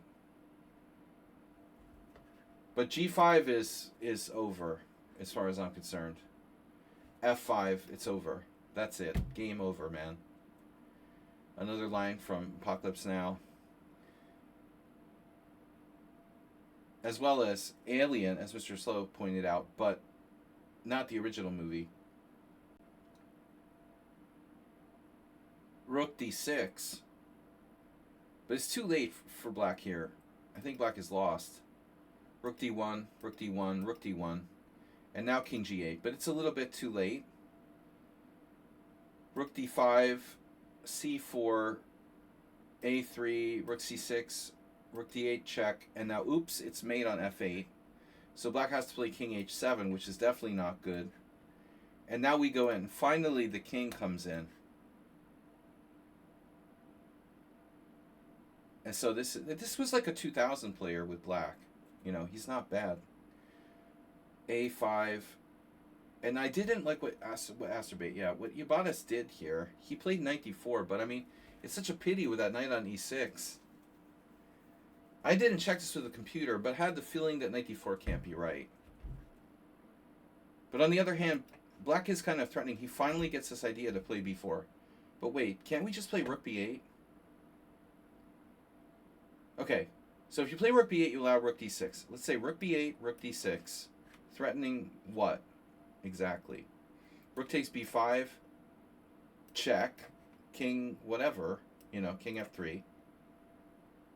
And now check. So this is a little bit weird, right? Like king e4, rook g3. This gets a little bit weird, Letting that rook in, it does allow some counterplay. So this knight d4, it's a forcing move. We got to do something, right? Okay, bishop takes d4 check. Phew, thank God. It's gone. But is this winning for white? Really? Black king is bad. He has a worse structure. A lot of weaknesses, Is black lost here? I mean, I'm skeptical. There's a weaknesses, right? Is he lost? It feels like it's not quite enough, Yeah, that's possible, Mad PC. It's plus 1.1. So, really tough endgame to hold against anybody decent. But, I want to know what the computer thinks about knight d4. So it's not the best move. The computer is not providing too much evidence. Okay, so my line is critical. Rook b8, rook d6, and now rook takes b5, rook d2 check, king f3. This is critical. Rook d3 check, and now not king e4, but like Mad NPC was talking about, we have other options. Going back, for example, king f2, but that's just repeating moves. So apparently king e2, and if rook g3, king f2, we trade, we get the g pawn, and you get a5. It's still not easy, but anyway, it was better than knight d4. So knight d4 is a mistake, and after this, black might be able to hold, but it's not easy. Yeah, and black just collapsed. He played this, rook b6, and our king just walks in. And now, I still can't believe black didn't play b4 here. He's lucky I'm not like his chess coach or something. I would kill this guy. The whole game you didn't play b4. Everyone in the room saw b4 except for you, you know. This is your last chance, man. It's your last chance. It's your last chance. You gotta play b4 now.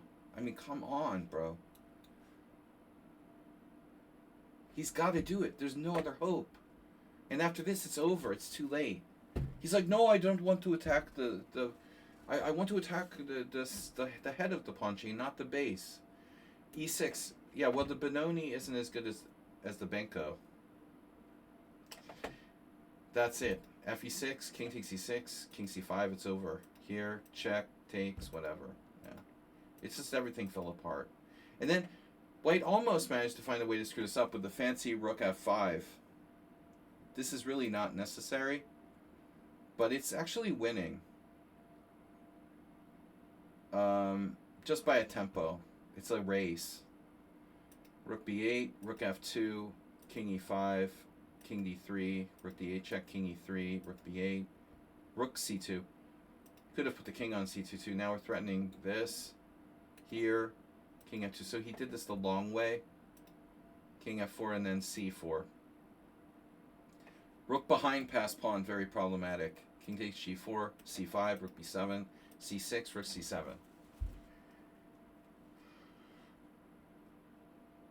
So we're cutting it as close as we can, but we're still winning. Check, king f5, king f3. I don't know about that move. I'm interested in g4 check. Would that win? No, I'm not so sure.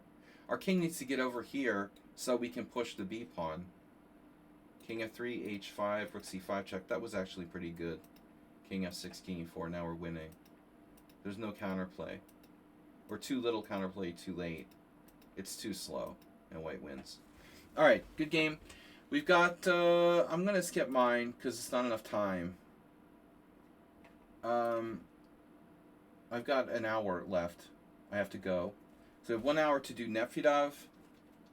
We got plenty of time. Nefedov, Sung Prison, and Mad NPC. All right, that's 20 minutes a game. We're good. We're good on time. So Crombie, Crumble Stiltskin versus Nefedov with black. The great Nefedov. Guys, thanks for donating. Gift subs are off, 35%. If you want to support your favorite chess streamer, and that doesn't have to be me, although it should be, please do donate and donate, cash in bags, too. Next week I'm out. I'm going to Prague to play poker, and I'm on a poker hiatus for 2 weeks. So this is your last chance to donate this week for 2 weeks. All right, and subscribe. C4 from Crumble Home. I love that guy's name. He's 2048. Now, these are ECF ratings, I guess. I don't know how the ECF ratings, which are relatively new, compare to FIDE. Maybe someone in the know, like Nefedov, could give me a clue. Because I used to have an old 3-digit. I I had an old 3-digit ECF rating back in the day, but it probably got like deleted in the archives somewhere. So Nefedov playing knight f6, and now Crumble Home playing knight c3, and Pavel has his systems here. Wow, this is actually kind of surprising. This feels like, I don't know, Nefedov, if you're here, but this feels to me like you prepare for this specific player. Because I mean, I guess it's supposed to be 1-to-1 ELO. But I mean, the question in reality, only, you know, people with those ratings can tell me, you know. I don't know if there's inflation or deflation or what. Like, I know about Danish ratings. Yabata said they're kind of close, maybe a tiny bit inflated versus FIDE. FIDE's becoming more and more deflated.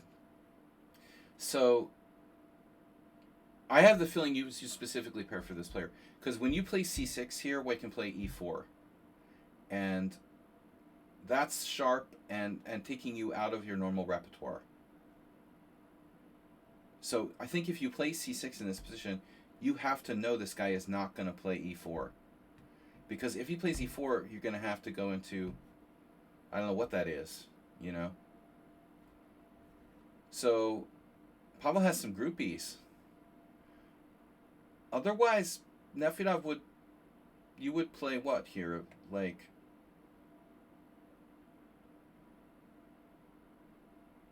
you would play what? What else? c5?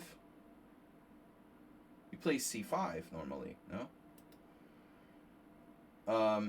C6 is okay, but there's a problem with e4. So Nefedov knows his opponent doesn't like playing e4 or something. Therefore, he can exploit his move order. e4 is a strong move, and you know, Black can obviously play like an old Indian. I had this position with Hikaru. Was it Hikaru? I had this position against Hikaru. The game where it was a Blitz tournament in 2003, he was lost. I had a queen and king versus king, and he just kept knocking over all the pieces. He played this against me. So with Hikaru, we had this like knight f3, bishop b4 or something, and I got an advantage, and almost beat him. I should have beat him, but he drew, and I lost the match 1.5 a half because I lost with Black. I don't remember how that game went. The only time I ever played Blitz with Hikaru like live, and I don't know if we played online or not, but it always sticks out because it's kind of an unusual line. But I mean, I guess it's Black's best move in this position. d5, e5 is... It seems kind of dubious for Black, but playable. Alright, so anyway, Pavel playing mind games. He tricks him into playing the Slav.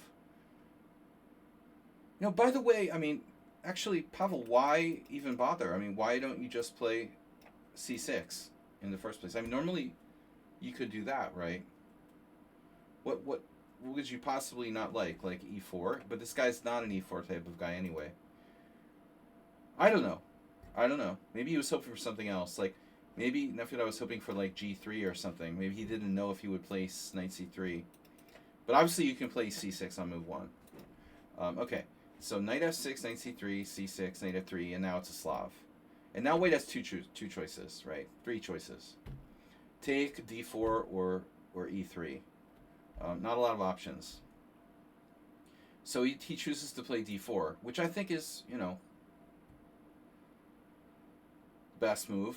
But how much does our opponent know about the Slav? Well, English players can't really avoid the Slav in Queen's Gambit. So if they are English players and that's all they play, they would normally be, they should be pretty well prepared. So d takes c4, and you mentioned that we had the same game, right? So d takes c4. Now, the best move for White here, of course, a4. The Geller Gambit isn't great. e3 is very kind of lame, although I think that move might be okay. I saw Portish win a nice game with it before he became completely inactive. a4, and then main line, bishop f5, and now of course knight e5 is best, but that requires immense theoretical knowledge from white. This was one of the most popular variations in chess in the 90s, and the theory is just like endless. So, unless you're like a super sharp opening bot, I would stay away from knight e5, which is what I do. We play e3, the classical long variation or whatever. e6, bishop takes, c4, bishop e4, castle, castle. Although you don't have to castle here. I lost to Gabriel Schwartzman once. I had studied this years ago with a very good friend of mine, Jorge Samor Hasbun, and Jorge was just an absolute opening, monster. We looked at this, and knight on bd7 is much more sharp because black doesn't castle right away, but it's also dangerous. Like I saw a few years ago, the normally solid, what's his name, John Bartholomew, I think lost playing this line against someone good in Gibraltar. This is a risky way for black to play. So there's oftentimes like pawn sacrifices and stuff. So I like castles. It's more solid. You're committed to playing kind of solid style. Queen e2, knight on bd7, and now there are other sidelines probably, but this is main line. And now e4 is the main line. I had that many times with Nefedov, but also over the board. I had this against two grandmasters at least with white. Both games were draws. It's a very, very solid line for black. But knight h4 is older, I think, even than that. This is like, no, actually, I'm lying, right? I'm thinking of this move. This is the other move, knight h4. That was what Karpov used to play. It's in my best games. Karpov had played knight h4 back in the day. I always thought it was such a weird move, though, But after queen e2, okay, it doesn't make so much sense. So yeah, this is kind of weird. Yeah, no, this is weird. I don't know. Knight h4 is normal, but not after queen e2. So actually, this is funny. I don't think I've ever seen this played. The judge, I was trying to think of his name, Frank Kolsky. On my chess team, there's this guy who's a Hungarian judge. And I was joking that in Germany, they have a stronger judge. Because the guy in Hungary is just an FM. But in Germany, they have Frank Kolsky. He's a GM judge. If you're going to have a judge, you go all the way. You want a chess judge, you want him to be a GM, not an FM. I mean, FM is nothing. They didn't like my joke, though,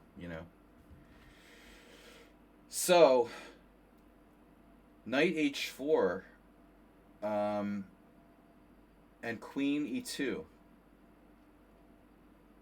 end up not really having any kind of connection. They're just like two different moves. Now, one thing I would wonder about is, like, could there be some scenarios where you're playing on the e file and, like, he takes on f5 and his queen... The queen is supposed to go on c2 a lot of times, probably, so it doesn't get exploited on the e file. So you could leave your bishop on f5. Theoretically, someone even played rook c8. Frank! Oh, no! The judge played rook c8. Can you believe it? What's the chances? Now, if the judge can play rook c8 and draw against a strong grandmaster, I mean, it's probably okay. The point would be that queen, what is it? Why is it on e2, here? What does it do on e2? It's just, like, vulnerable on the e file. He's going to have to lose a tempo going to c2. which happens anyway, I guess, in some lines. Um, so rook c8 is even possible. But maybe Nefedov knows theory. I mean, there's always bishop g4, and then white has to play f3. And then, the standard sort of stuff with bishop h5.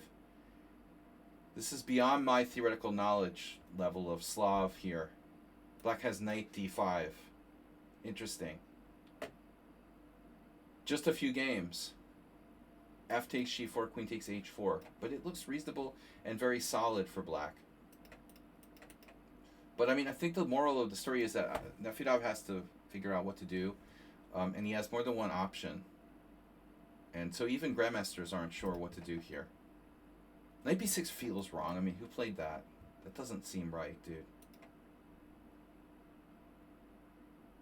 This knight, it's performing an important function here in the center. You don't play knight b6.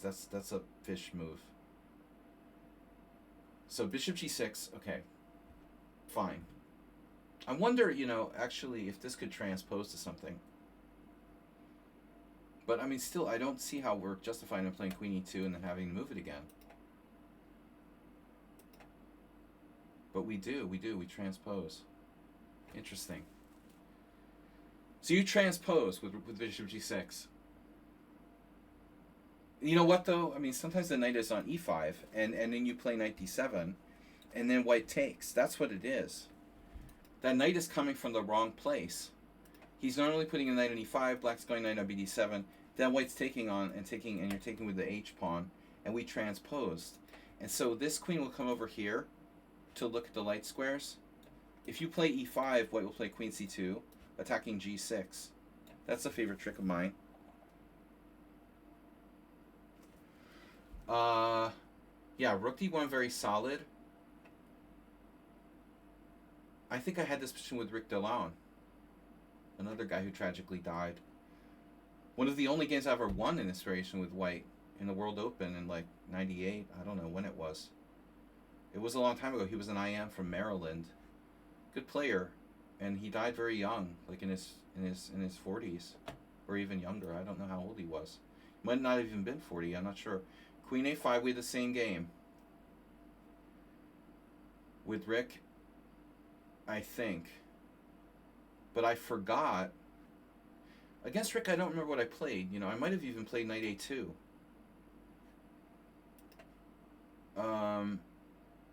But I remember this. I remember studying this now, Pavel. I forgot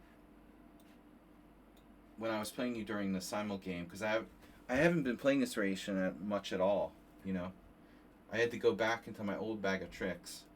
So when I played you, I forgot about queen c2. But that's probably white's best move. Although this is interesting as well. We might have even had this before, but I don't know anything about the theory here. So I don't know. I don't remember playing, like, hanging a pawn against Rick. I know I played knight a2, bishop d2, and now Nefedov with queen h5. That's what you did against me.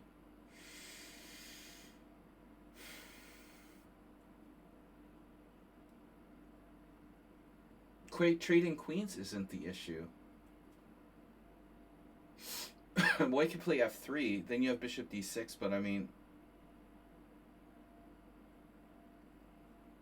Okay. I mean... I don't know, I don't know. This is a theoretical novelty. Kind of surprising, actually. Surprising that no one tried this. Because if white trades queens, you have a choice.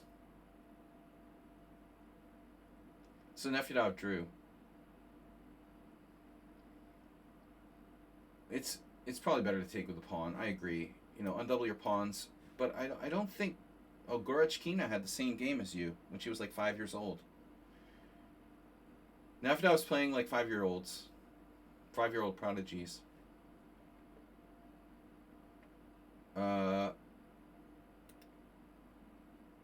You could take with a knight. I mean, it's not absurd. Because you create, less pawn moves is less weaknesses. I don't think it's insane to play knight takes.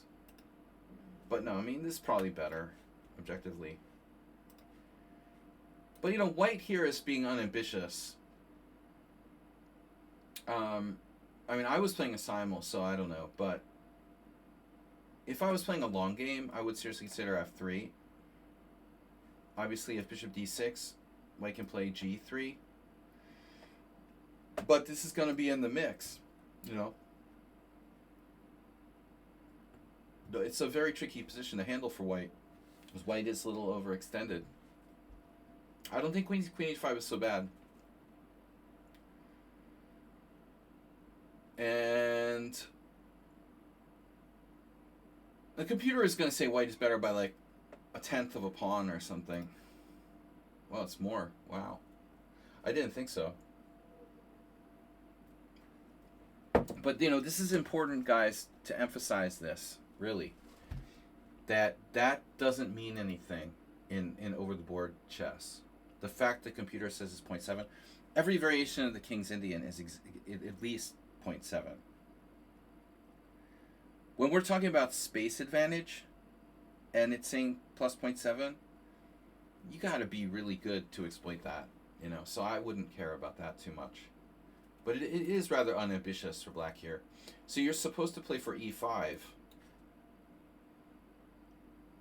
You know, the double-edged thing about e5 is that you're obviously weakening your white squares. So if you play e5, you know, the nice thing is that the queen isn't on c2. See, that's why they're supposed to play queen c2. It's take the you see Kasparov Kramnik. Rook d1, queen a5, queen c2. But you take some of the mojo out of black's e5, you know. If black plays e5, bye-bye. Queen takes g6. How do you like them apples? There was this guy, Ron Henry, who blundered that against me in the US Open once. Not this exact position, but the same tactic. That's embarrassing, you know. To be a national master and blunder queen takes g6. It was a King's Indian or something. Yeah, but queen c2 is better. All right, Nafedov, good draw. Very nice draw. A beautiful draw you got there. Big draw for Nafedov. So now we got Sung Prison. Last two games, Sung Prism and Nakam Salman. So Sung Prism is, I'm assuming, white. Although I'm not actually sure. Could Sung Prism be black? Let me check. He didn't send me any message with this game, I don't think. Is he here? Quietly? Alright, well, I don't know what color he is. Wait. You're white. Okay. You played the Caro-Kann, though. e4, c6, d4, d5, knight c3, d takes c4, knight takes c4, knight f6. I just want to say that on Sunday, my team lost 9-3 and scored a half point out of 6 with white. And our team scored 2.5 out of 6 with black. And the only game where black won a sort of nice game was with black in this knight f6 Caro-Kann, the board next to me.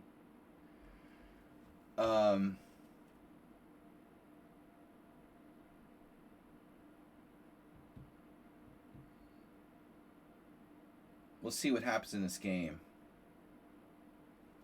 So knight g3, knight c3, knight g5, all of those variations are really not critical. White sadly has to play knight takes f6 check. I don't know if maybe this is interesting. Not a big deal. Bishop d3, Alekhine gambit.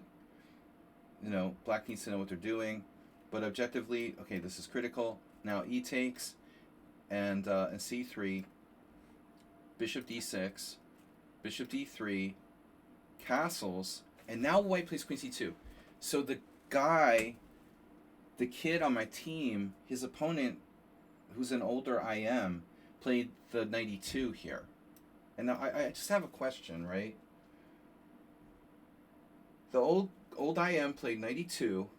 My teammate, this young kid who's quite strong, he's an FM. He played rook e8. White castled.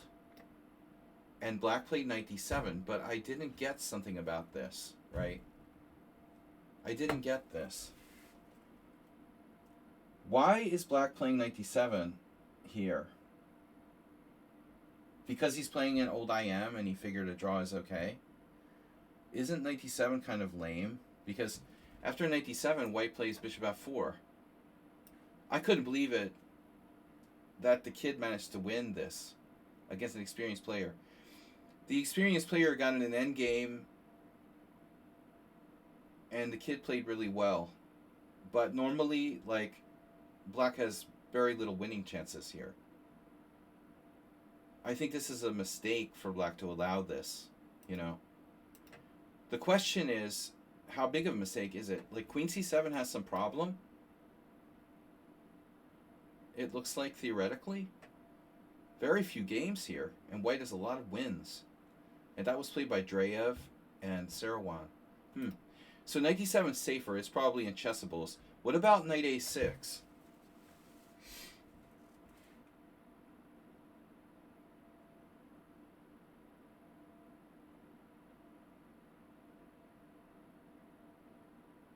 I mean, knight f8 doesn't seem really necessary, you know, and the knight can go here. It's very useful. So I don't know. I don't like this knight d7. But anyway, your opponent played queen c2. This is a sharper move. And now you played h6. So do what you want. But I don't understand why we're playing h6 here. Because everybody plays rook e8 check and h5. It's possible to play h5 right away.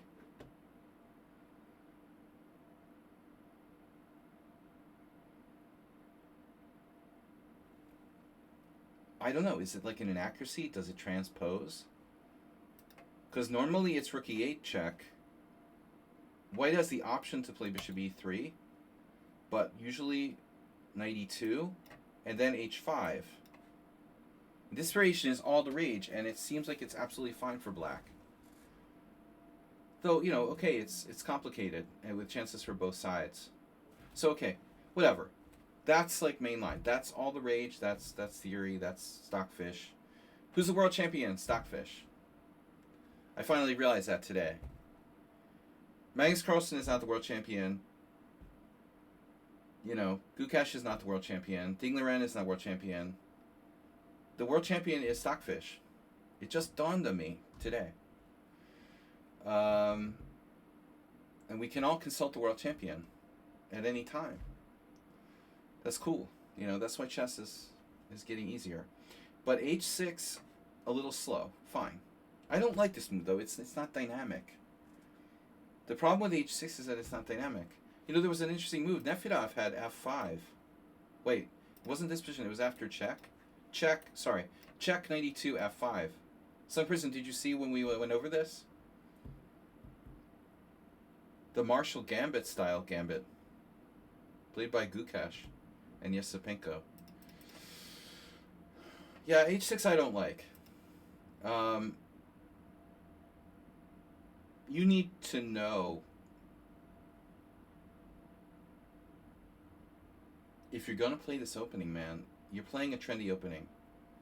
You're playing a very trendy opening, and you don't know the theory of the trendy variation. That might work out in your favor, though, because your opponents are probably going to be prepared for h5. Everyone who has a subscription to the latest, you know, information site like Chessable or whatever is going to be almost specifically prepared only for h5. So h6, 92, rook e8. This is old news. So now white apparently wants to castle queenside. I mean, castles is safe, right?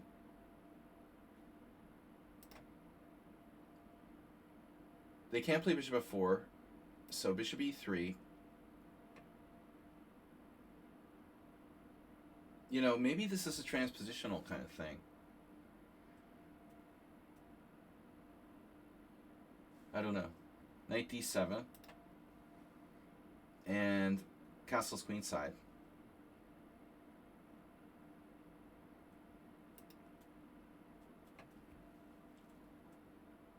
So black's score is not looking too healthy here.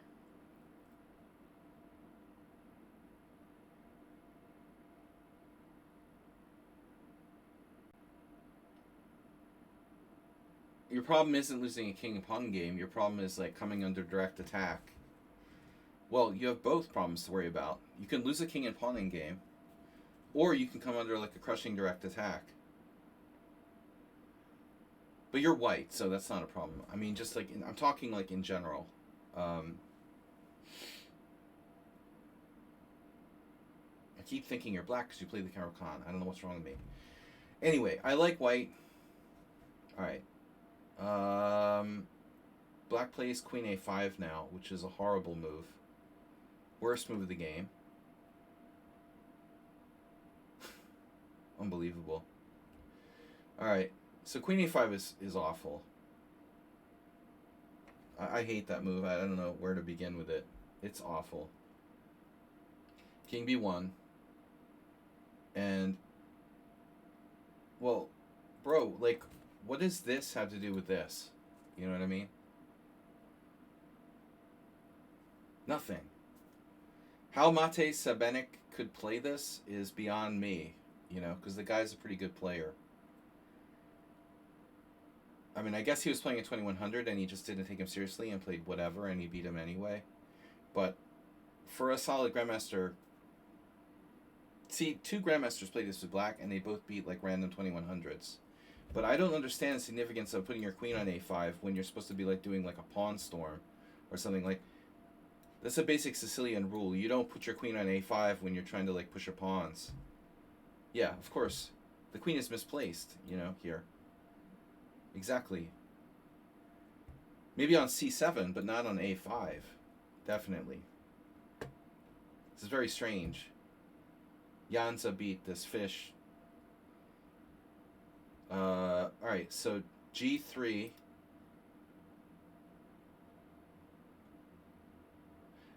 Could you please pass the Grey Poupon?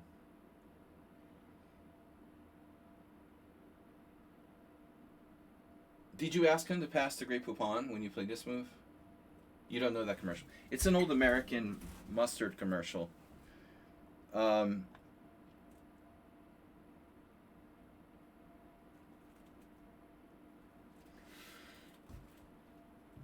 So, boy, that's a slow-looking move. G3. He's like doing a pawn storm to you on the queen side.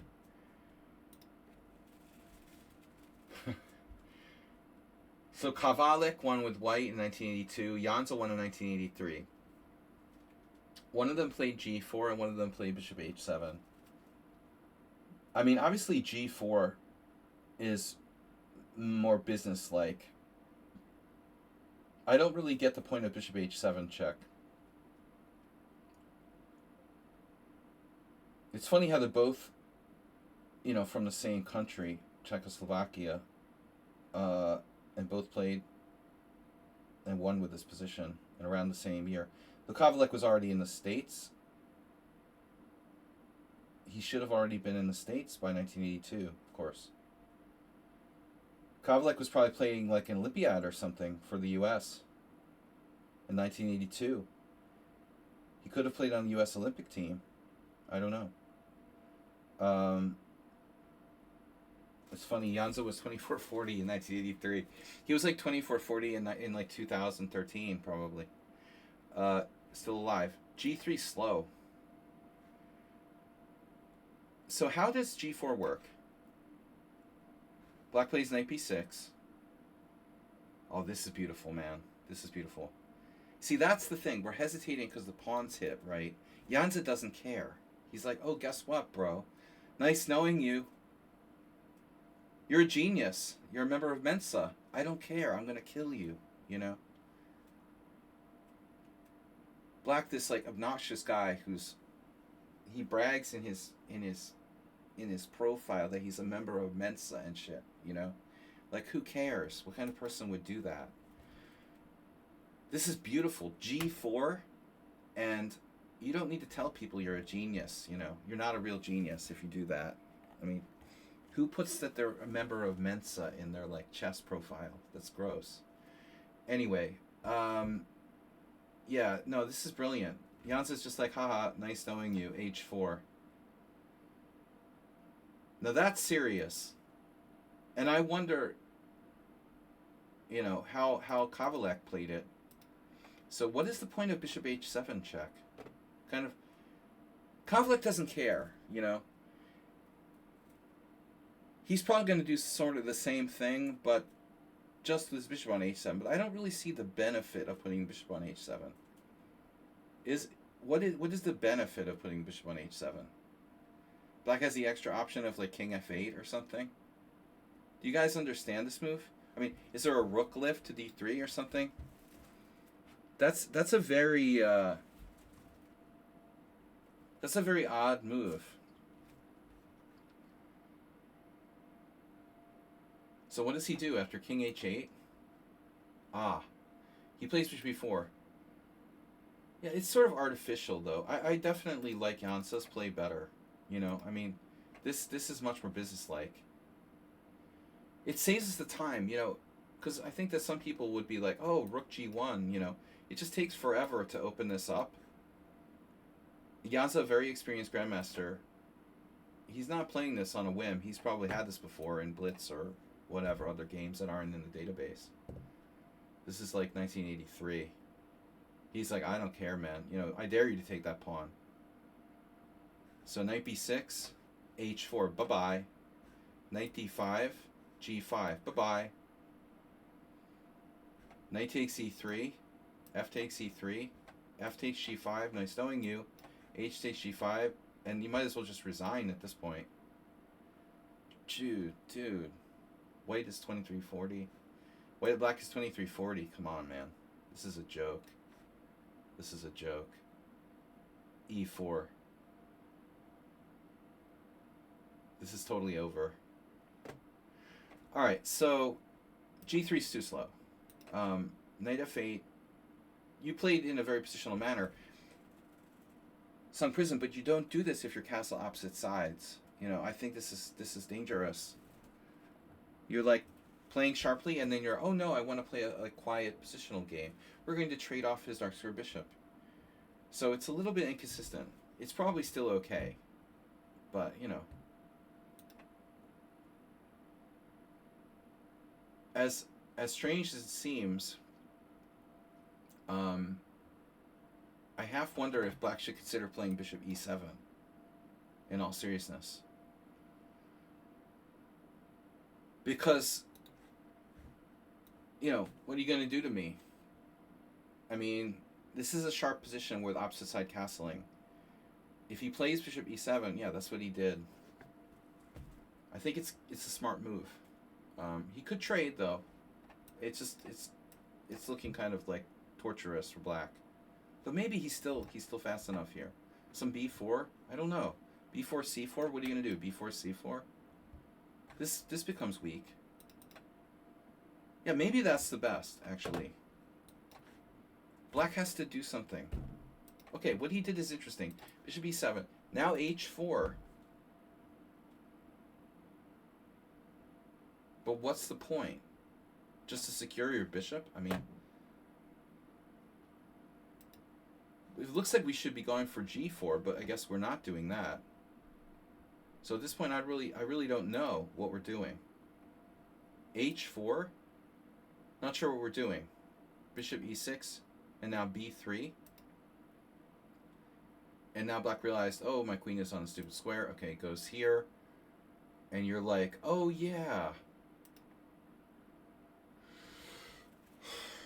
Yeah, but I mean, okay. He has your bishop on f4. Your knight can't move. You're doing weird stuff. Black at this point needs to wake up. He can't play bishop b8 or rook b8. That's the one good thing about your bishop on f4. That's the only good thing about your bishop on f4. Can he play c5? Then he gets forked. You take and fork him with b4. He can't play c5. He can't play rook b8. So it's awkward for Black too. He goes here. Okay. You play bishop e3. Fine. But now you have a square for your knight. So that helped you in a way, but I don't know what he was supposed to do. Now he plays queen b7. Yeah, this is slow. Kavalek is excited. No, bishop e4, bishop d5. We need to go knight f4 first. Now he's like, oh yeah, I found my a pawn. No time for Kavalek here. Although, you know, I mean, who knows? If a4, b4.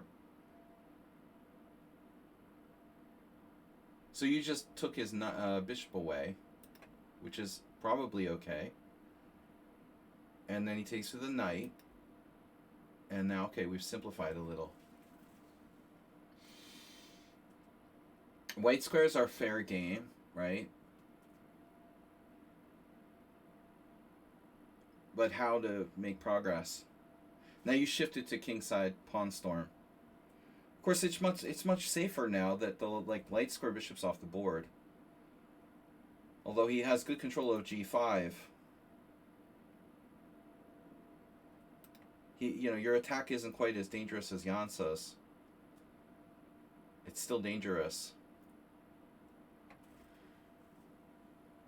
Yeah, again, I don't like h6.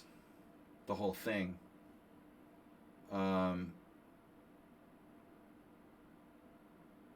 What's the advantage here? Can we get, what's his name? Schumacher? This is like, he's playing, did you play Schumacher? Are you sure? This isn't a game with Schumacher? From the stream or something? He likes to do this type of stuff. Black's sort of hanging on. Plus a half pawn. And b4 is the best move. Wow. I did not know if this is the best move. So kudos to Black. Dark squares. Computer agrees. World champion agrees. He had what? You had this against him, but not this one. Yeah. It plays a lot like him. It plays very similar to the way that Schumacher played against me in a previous game. Now obviously you'd rather not open up, so c4 is recommended. But the problem with c4 is that this becomes a target, but I don't know, I mean, c4 still seems like the default move here. You need a reason to not play c4. It still looks good. I mean, you're indirectly defending d4 with your bishop on e3 and your rook on d1. And you still have a kingside attack. So I'm a little nervous to see him opening up our position with b takes c. I feel like you're better off playing c4. The computer doesn't agree, though. The computer surprisingly wants to take on b4, which is a really counterintuitive move. If c4, a4 is strong. Wow. Holy crap. And so there's some kind of craziness here. If you take b3, a takes b3, rook takes e4. And if you take with the queen, just queen a7, and he's getting you really brutally there. So c4 is actually a big mistake. And if you do play c4, he plays a4, you have to sit. This is awkward, man. So good that you didn't do it. I would have played this in a blitz game. But I didn't see how strong this was. This is very, very strong. So g5, excellent. Turns out that's probably best move. Takes. You still have an attack. He can take with the piece. Which piece should he take with, though? Maybe Black should take with the bishop? I mean, trading pieces seems like a good idea for Black. If he can get it.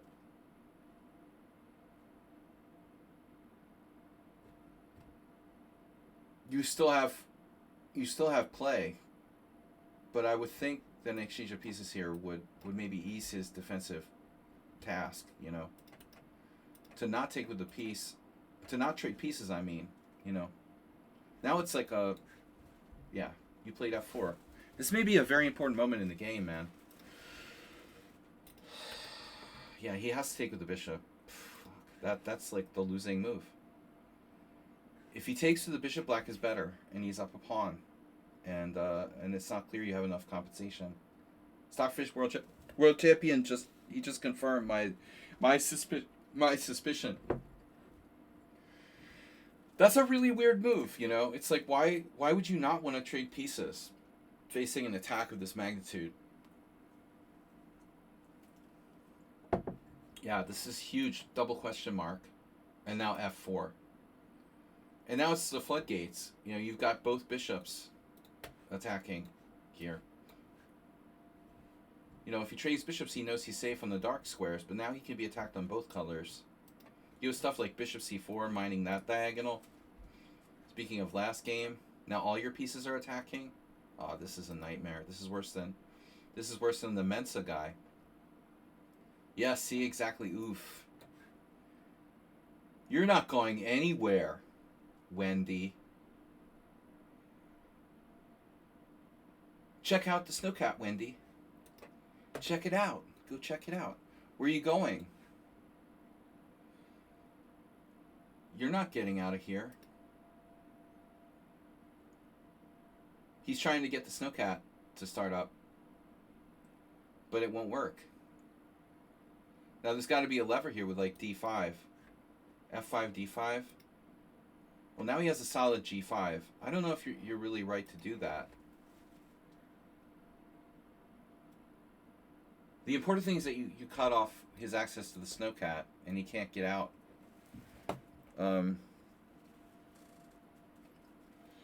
He can't escape. So does this brute force methodology work here? You're going to have f6, and that's the key. Oh, rook sack right away. Wow. Because if f6, bishop takes f6. So this takes away his defender. Oh, God. And it looks like, oh, wow, everything, you know, we'll just take and we'll escape. Oh, no. There's a check on e1. That could be a problem.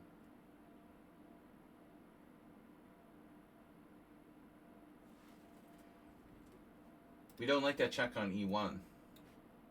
Now what do we do? You have a bunch of checks? Is it enough, though? Let's see. Is this really kosher? What? What's happening here? Let's go back a minute. Does this really work?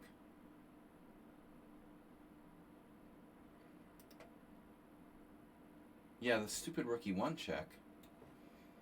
Takes f6. G takes f6. But wait a minute now.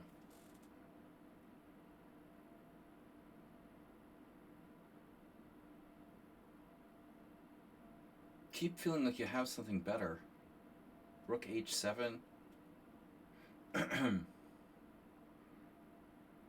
Rook h7 looks stupid. I don't know. Is this winning? Let's see. Oh man, there's only one move that wins. Holy shit. Wow. You're never going to find that. I'm never going to find that. Queen f5. That's high level. So there's got to be a better way to do this attack. I think you messed up the attack. You had something stronger. It's only Queen f5. Oh my god. That's crazy. That's too narrow of a margin. So I don't think you should play f5. Is there anything else, though? There's nothing else. Damn. There's literally nothing else convincing. That's crazy. Wow. Bishop c4 is best move. And f5 is best move. This is such a narrow margin. Wow. And this is best move. And you're winning, but only because of that one move. Like, you have to find this move. This is crazy. You have to find Queen f5. I mean, it's such a hard move to find. So there's suddenly another angle. That's the point here. I guess some sort of Queen c5.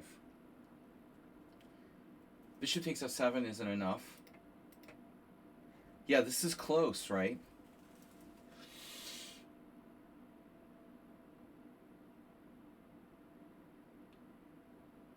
You're gonna get two rooks against the queen, and it'll be like perpetual.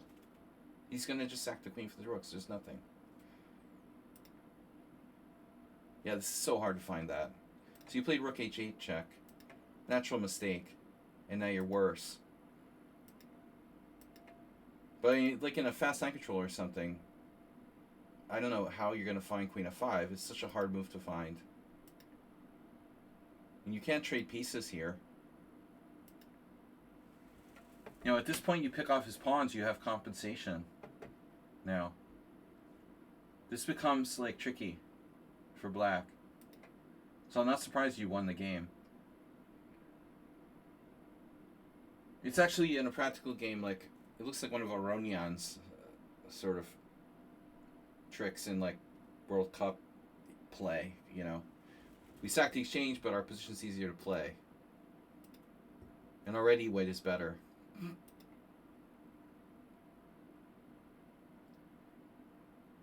Yeah, he's getting rook f7 now.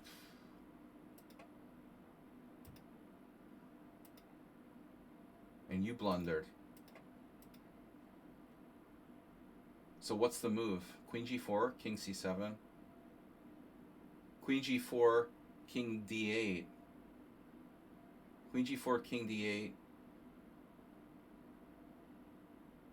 Queen g4, king d8. How does that work? Rook h8. What, you're just taking his rook. Oh man. Alright. So that's a win. This doesn't do anything. Just blitz. It's blitz. He got mated. Alright. So, interesting game though. You know, I feel like your kind of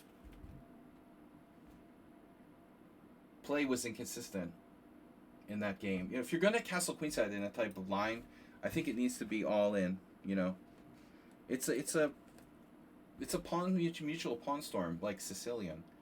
You're playing like positional moves like bishop f4. That doesn't seem bright, you know. All right, last game, Mad NPC. Happy Thanksgiving, everybody. This is Mad NPC with black.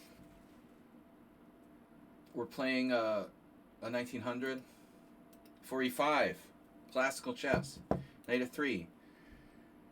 Knight c6. The Italian game. And very popular.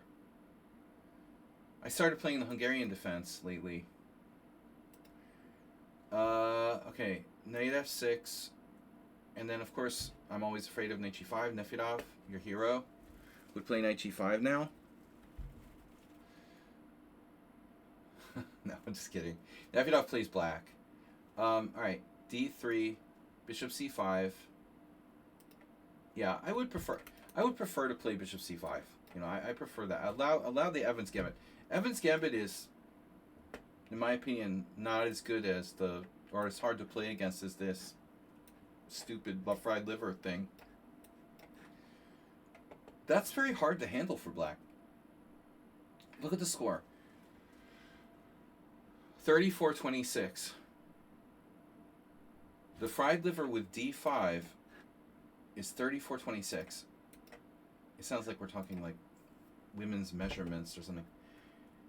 But Evans Gambit, let's check it out. Evans Gambit accepted, let's narrow it down, is 28-29. So you tell me which you'd rather face. 28% for white, 29% for black, or like 36-29 or what? I mean, it's like clearly the Evans Gambit is less dangerous than knight to g5. I know Nefedov. We're just joking. He's so literal. Litarov. We're gonna call him Pavel Litarov from now on.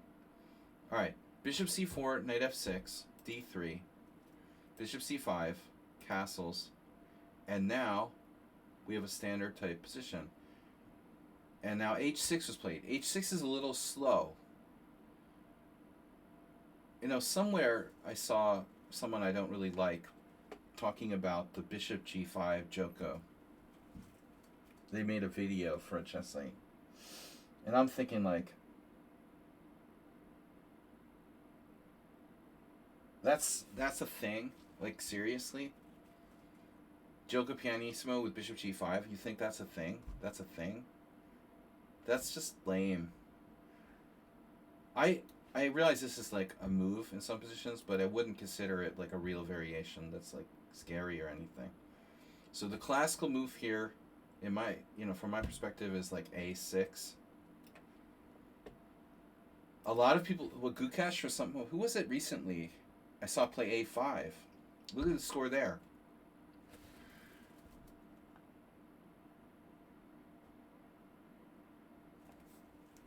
A5. White won one game once.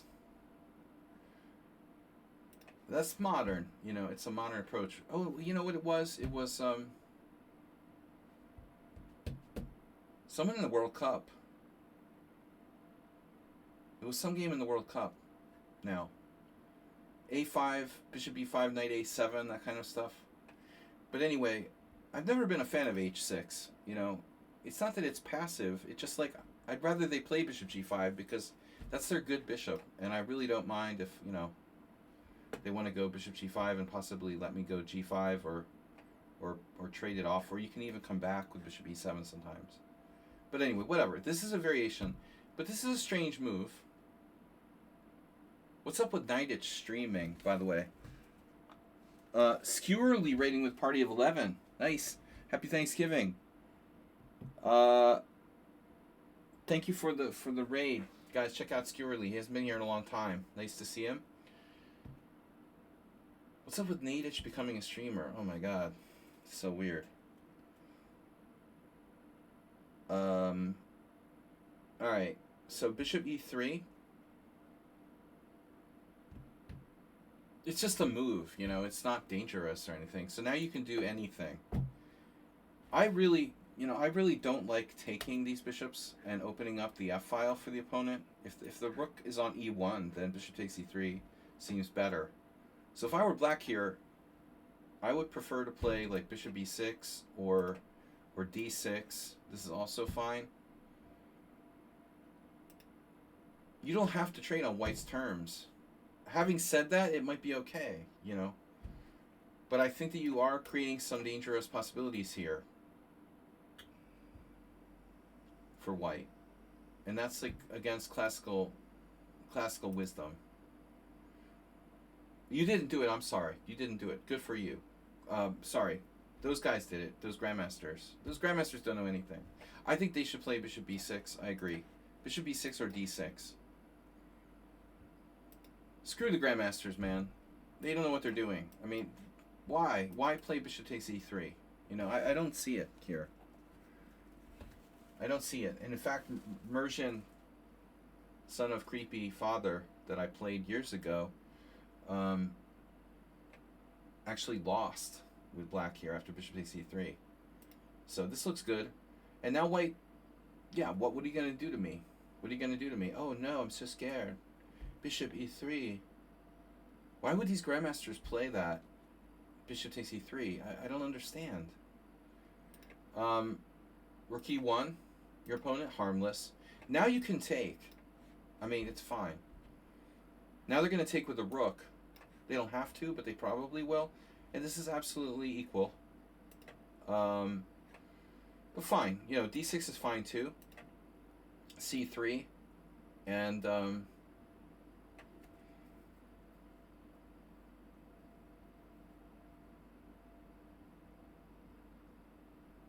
I'm not an expert.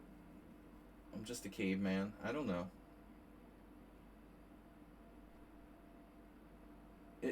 It looks weird to play this, but it's possible to play knight g4. You would force white to trade on b6, probably. And then you're just going to go back.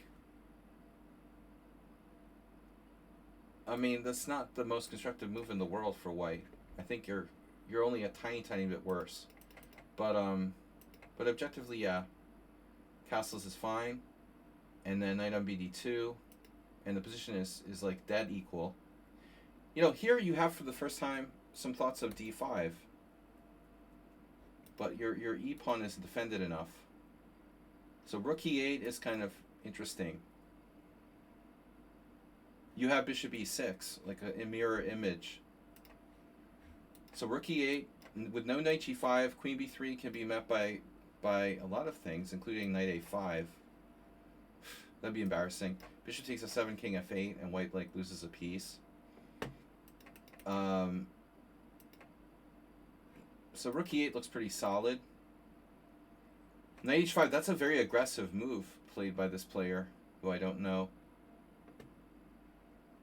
I don't know, that feels kind of early to be playing knight h5. I don't know about that. And then knight e7, like standard move. That looks very standard. But I'm kind of a fan of, and also by the way, like bishop e6. What's wrong with bishop e6? I mean, that's mirror image, same thing. It's fine. It's very solid.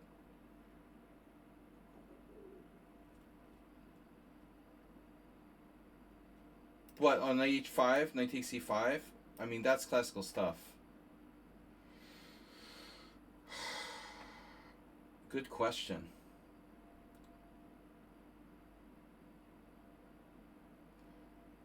Must be something there. The queen getting trapped. It's a queen trap. Nothing major. You know, you just lose a queen. Don't worry about it. No problem at all. Alright. No, knight h5 is stupid. It's too early to be playing knight h5. That's like stupid. He's lucky to beat a 2000 player, whoever. This looks very solid. Imagine like Aronian was playing black here. What would he do? I'll bet you any amount of money it would either be rook e8 or bishop e6. You know? And thirdly, like knight e7 is also okay. But like this move looks pretty good. a4.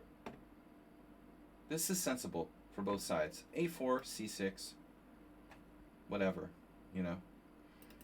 Okay, so you played what? You did knight e7. Oh, you did it. And white played h3. Okay, standard move. Knight g6, standard move. I'm surprised we're not transposing. You know, the weird thing that white has never played bishop b3, which is typical. If you play bishop b3, see, there's a couple games. Starua has a game with black. Leonardo Tristan, another. My friend Salvador beat him.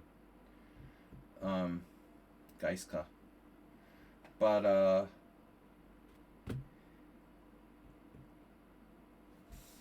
no. This is very solid. So d4. And the problem is you have pawn fork now. So how's your tactics? Astrobate, what do we play now? That's why the bishop should be on b3. You have it here, don't you?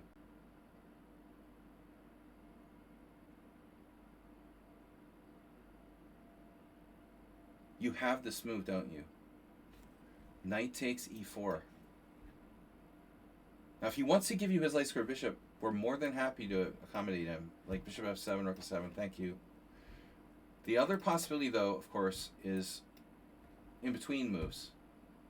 But this doesn't look dangerous. I mean, we're just taking. What's this? What is this? White lost a pawn. So he has to play knight takes e4, d5, and now what? That's forced.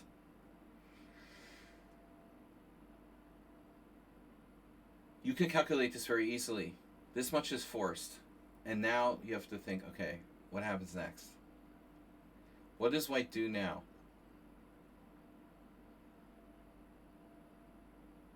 Bishop takes e5 is fine. That's good for us. So he has to give a piece back. I would assume white would probably take. And you would take. And he would take. And you would take. And you'd reach this kind of endgame where black cannot be worse here. Black is lost. But he cannot be worse. What the fuck? Are you serious? Oh my god. Black cannot be worse. That's gotta be my best quote of all time. Wow. This doesn't work. Oh my god. That's crazy. I just wanted to make sure we weren't worse, and we're lost. Knight takes e4, knight takes e4, d5. I can't believe it. Knight takes e5, knight takes e5, d takes e5, d takes c4, queen h5, and black is lost. I thought, okay, maybe white is slightly better. I started to hesitate, thinking, yeah, I mean, this looks like one of Astrobate's games. We might have a kind of bad bishop. Black is lost. Lost. Alright. It's a good thing you didn't do it. Damn. Wow. I would have been strongly tempted to play this move. If he does anything normal, like bishop d3, you're fine. This looks quite equal. But this is actually pretty strong. Wow. What if we take on c4 now? It's better. We're down a pawn. After knight takes c4. This is like my Godfather variation. So it's too early. Okay, interesting. Interesting. These jokos are very subtle. Alright, this is a good move. I like rook e8. Rook e8 is rock solid. f7, you can protect it with rook e7 if you have to. Queen b3c, artificial. Queen b3, very artificial. Now you have a million moves here. Queen e7 is like an Alekhine variation. Now as long as the knight doesn't get to f5,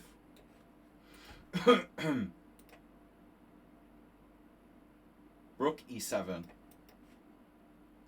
with idea of queen e8. It's a little weird.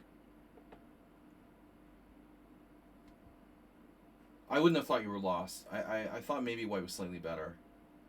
This is a solid move, but it's also a concession. It's still very solid. I like it. It's fine. It's great. It's very solid. You're playing correct chess. Rook a d1, and now you went knight h5.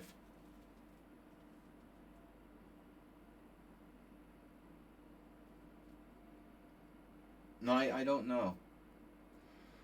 Knight h5 can't be right. You're abandoning e5, you know. It looks like you have to play queen e7. I mean, what else are you going to do? Queen e7 is fine. What's he got? Takes. You could take even with a pawn, but no, you have to take with the queen. Takes. Takes. Takes. Takes. It's a draw.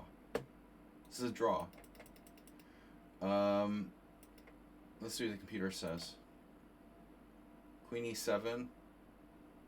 You can also trade on c4, but I mean, I don't see why we should abandon the tension here. This is definitely bad. You're losing a little bit of your control of the center. I don't know. It looks dangerous to me.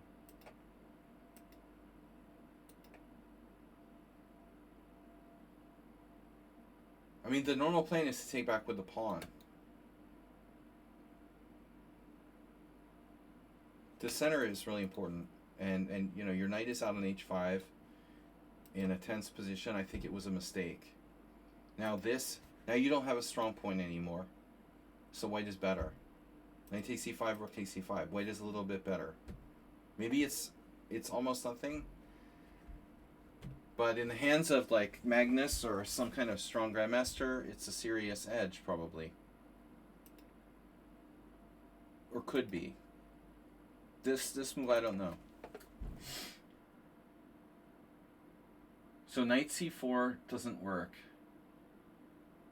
Knight f3 doesn't work. a4 is interesting. But you can pile up. Yeah, you're not even threatening a5. So you do have coming back and putting pressure on that pawn. Yeah, okay, so this is probably best. I didn't like opening his file, but he needs to protect the pawn so he can play a knight move. Where should he put the knight, though? f3 or c4? Oh. Can I change my vote to c4? Still not so easy. Yeah, this is a good game by black.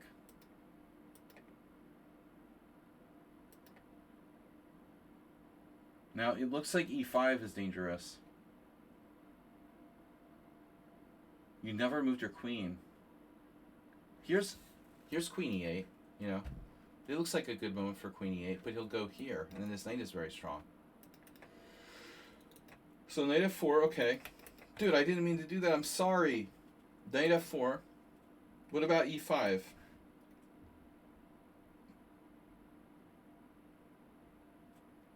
You're going to play d5. Alright, guys, I got to go. Happy holidays. I'm just finishing this up. So d5. He should have played e5. This is a huge opportunity for him. He doesn't do it. You stopped him, and now it's a whole different... Now you're better. Now you might be better. Now you have serious threats. What is his queen doing on b3? Yeah. Now the whole game shifted. He lost the edge right there. And now he's, like, trying to equalize. Oh, beautiful tactic. Huh? Wow. Yeah. Nice tactic. Very good, very good.